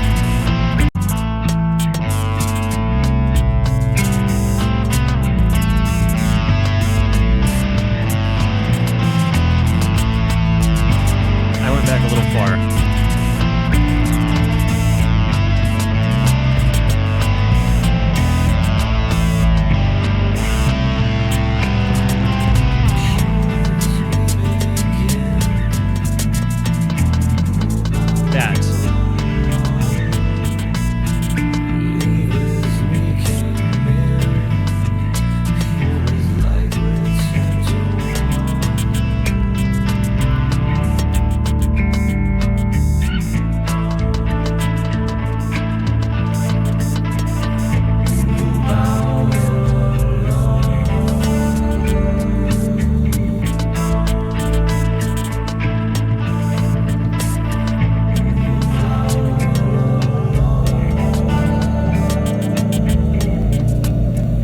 This is such an interesting drum choice.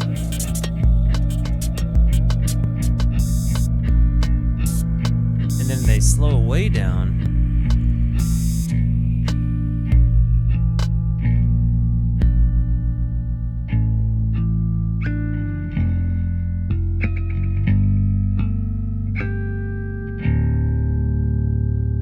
Whoa.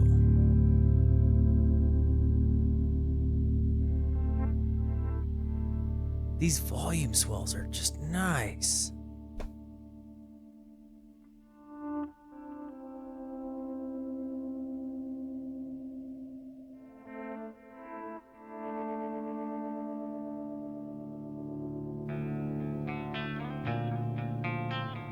Right into.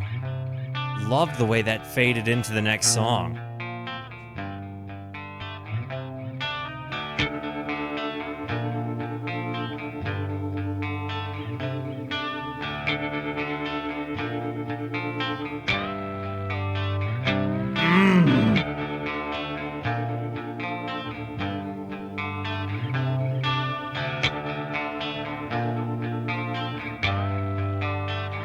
Love that guitar. Angels on the sideline,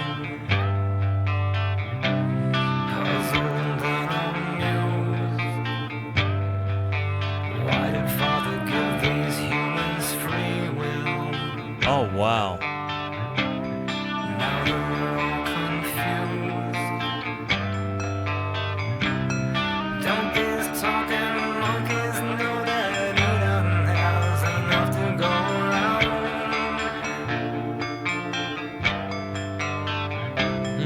Plenty in this holy garden, silly monkeys, where there's one you're bound to divide it right into. Dude.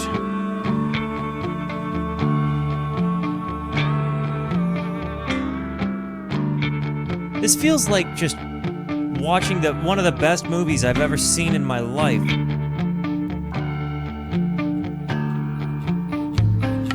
Angels on the sideline, baffled and confused. Father blessed them all with reason, and this is what they choose. Monkey killing, monkey, you're pieces of the ground. Silly monkeys, give them thumbs, they forge a blade, and where there's one bound to divide it right into.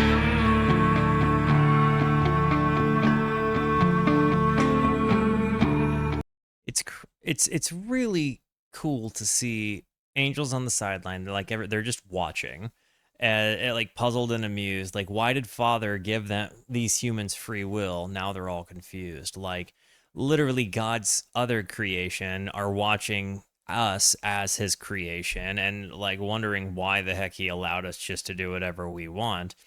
And then don't these talking monkeys know that Eden has enough to go around? It's like, again, the comment on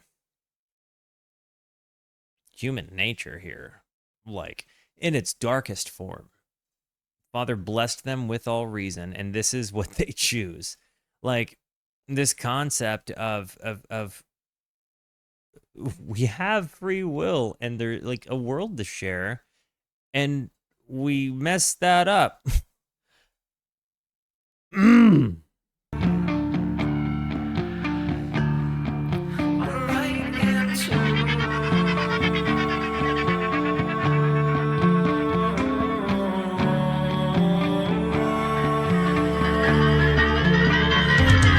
Monkey killing, monkey, pieces of the ground.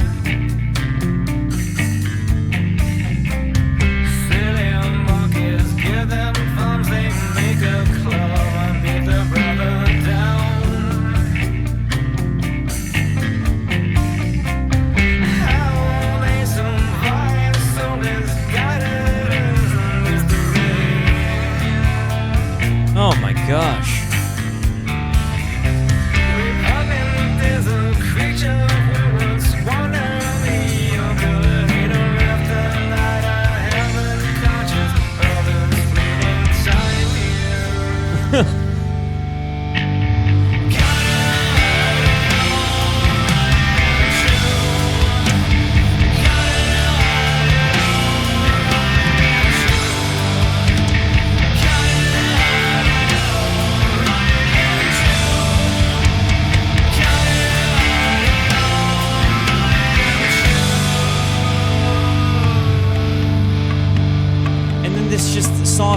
transition with the drum starting before the decay.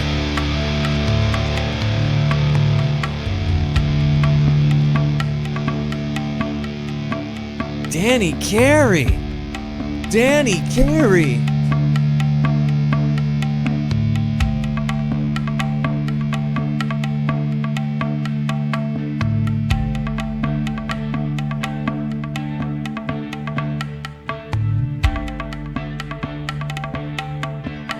Good friggin' nugget, Tim. Oh my gosh, that was a great nugget. And such a good connection.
Beating so hard right now.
Dude,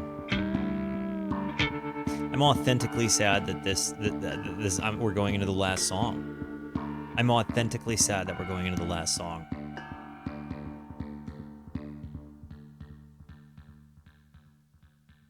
It's even maybe more than the last. Like I actually think I like this better than Lateralis. Like And I don't know if this makes me a bad Tool fan or not, but to go from Anima to Lateralis, which I thought Lateralis was going to be hard to top, but to go from this to friggin'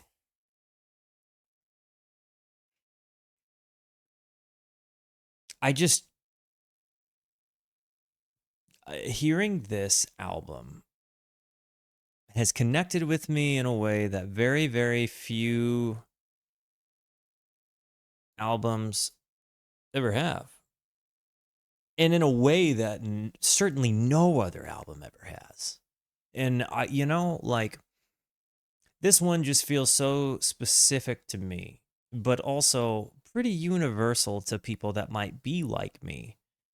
But it also comments on, a world that I kind of look at like and feel bad all the time. You know what I mean? Like, and it's like a tale as old as time, and it feels like this is kind of calling out like human nature historically. And honestly, like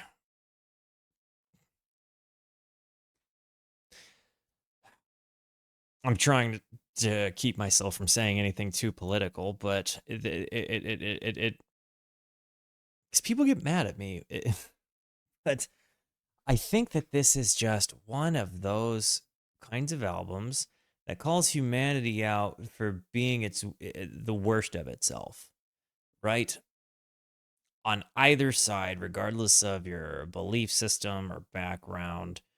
Um, but it focuses first on pointing the finger at itself, and then comments on the things around it that kind of breaks the heart. Um,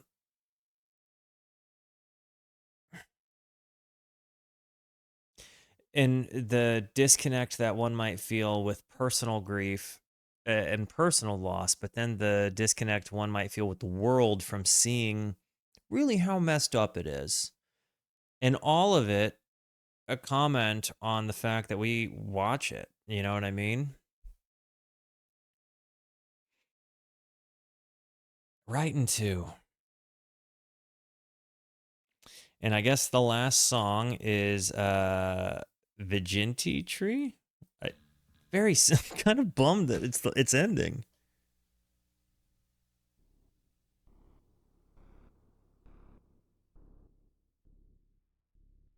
Is this an instrumental?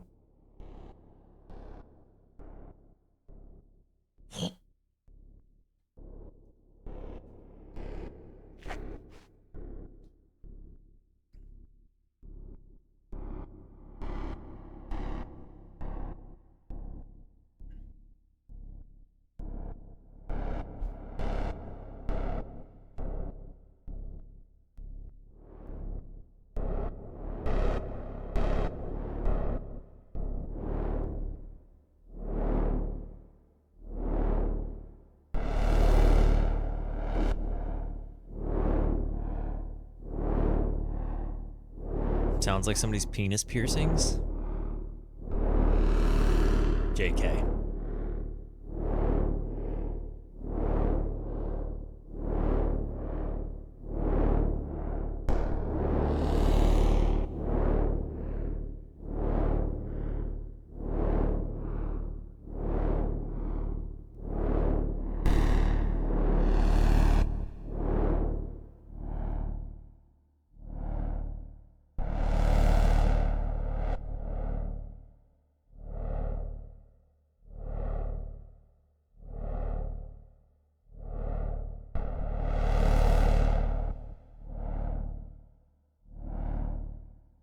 Alex Gray is to visual art as Tool is to musical art.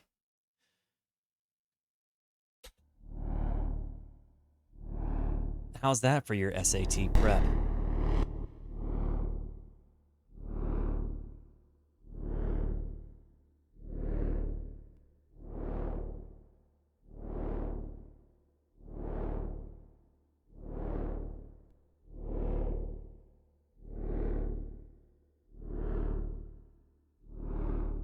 It's all over.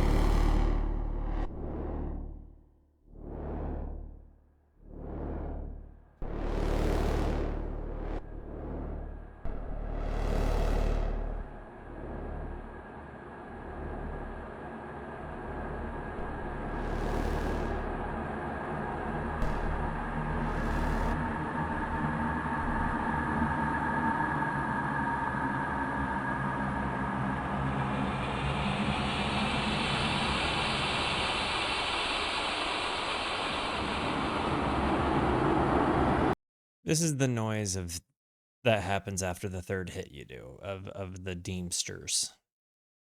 This is what it sounds like. In part, you know, like when you're kind of like getting there. I don't know another way to put it, but there's a you know, it's not quite the wah wah wah wah wah wah wah wah wah. You know, it's a little bit slower, at least in my experience, but there's something there.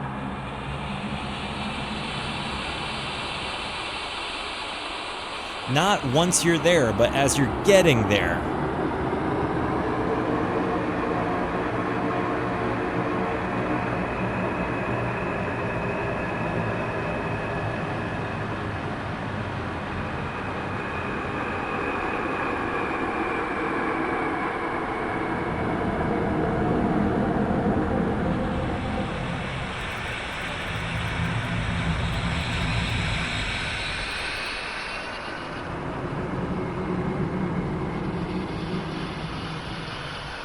This means 23rd number in Latin.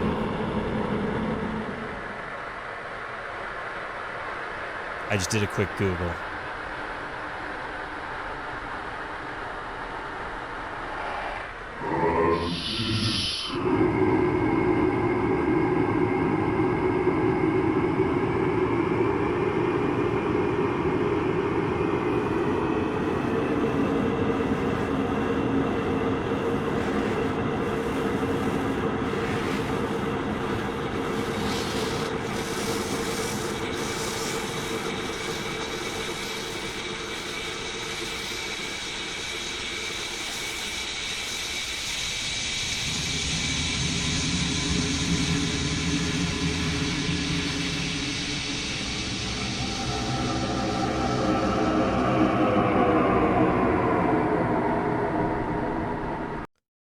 Pausing for commentary purposes as to, you know, not have YouTube yeet me. But, this is the way they closed it, huh?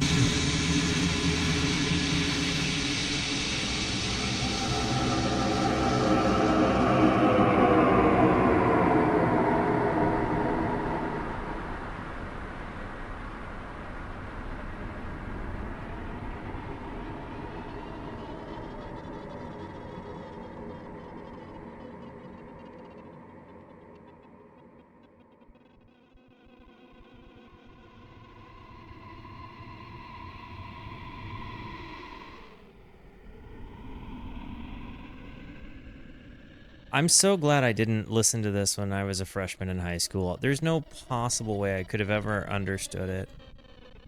And if I did, because again, like I said, this came out going into the summer between freshman and sophomore year of high school. It would have just scared me, and I would have been turned off from Tool forever.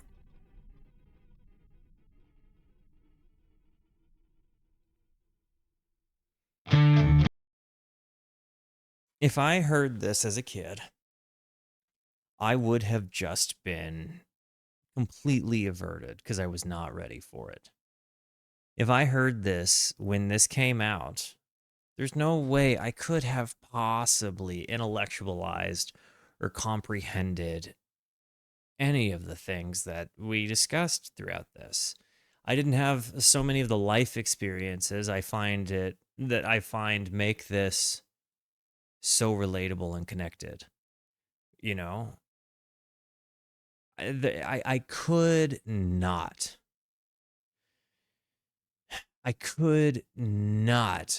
for the life of me have understood any of this, and it would have turned me off to Tool forever. Almost in the same way that like that first performance I'd seen was, where I just couldn't possibly have understood the people behind the music or the mastery behind the music.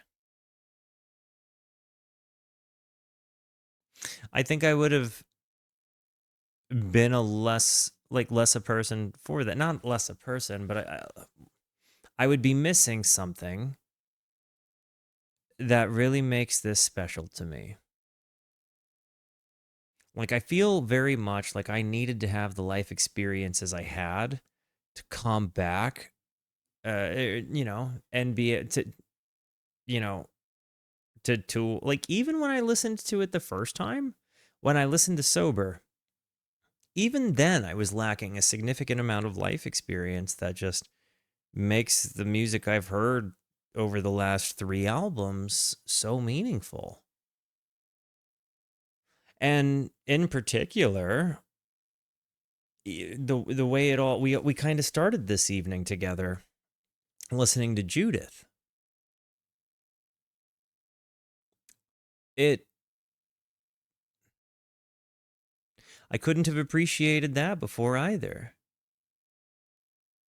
I'm excited to finish up the discography, and because to me it's going to be kind of like watching A New Hope through, Return, and then going back and watching episode 1 and 2, and Phantom Menace through up to Star Wars episode 3, like where you have this really big missing piece of the puzzle and you're wondering like, how did this guy get so conscientious? Like when he came from being so angry. Um, I listening to this, it's one of those things where like it's another album that I'm very happy that I like get to go back and listen to it when you guys are gone. If only like maybe when I'm in a not so hit between the eyes place, right? Like maybe when I'm ready for fresh ears and a fresh critical re-listen without pauses and just kind of letting the music happen. 2 albums and an EP to go. Fear Inoculum, then Opiate and Undertow. So, uh, for those of you watching in the future, or when this is already on YouTube, should I just finish out with Fear Inoculum and then go back to Opiate and Undertow?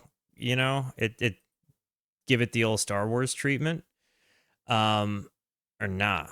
Let me know what you think there. Um, this has really been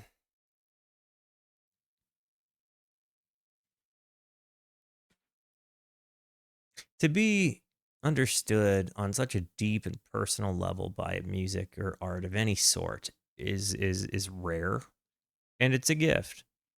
And to be able to do that and with you guys, and be able to be the guy that wears his heart on his sleeve and like talks about his stuff, is a gift. And for you guys to not have at least in the live show, I can't speak for YouTube later, but for you guys to not look at me with like judgment or vitriol, um or judgment or sling vitriol, is a big deal. Like it's heavy subject matter, and it connects with me on parts of me that are really deep and kind of kept to myself at a lot of times. And to be able to kind of share that and actually just be me, like a guy that wrestles with life in my own faith. And um I really feel accepted for all the parts of me, even the ones I feel like most people wouldn't want to see or hear about. And I really, really, really appreciate the kindness that you guys have shown me by just allowing me to be myself and say the things that I had to say. And for conversing with me, like admittedly, saying a lot of the things I said out loud tonight felt like they were healing in a way to me, if that makes any sense. Like I kind of got a chance to rehash some things that I think maybe I needed to rehash, and doing it out loud and in a context with people who, you know, some of yous I've met in person, some of yous I've not.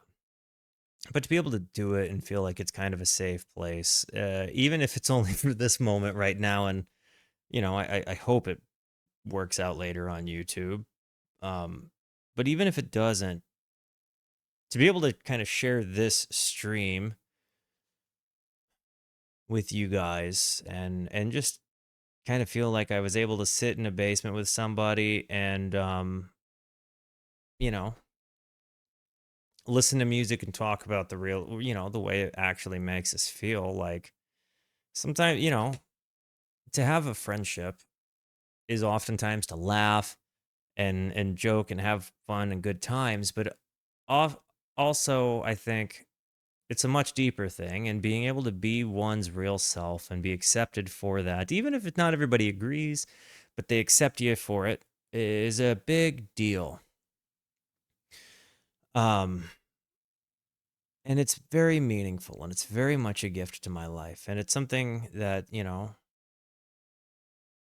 I know it's like my name on the Twitch channel and the YouTube channel, but it's like our thing, like it's a community discovery stream and channel, and for me to be able to do that with you guys in a safe place where we can all come from our different backgrounds and agree that like what we care about most is the people and not necessarily the differences is massively beautiful, regardless of what faith background you come from or ideological background you come from.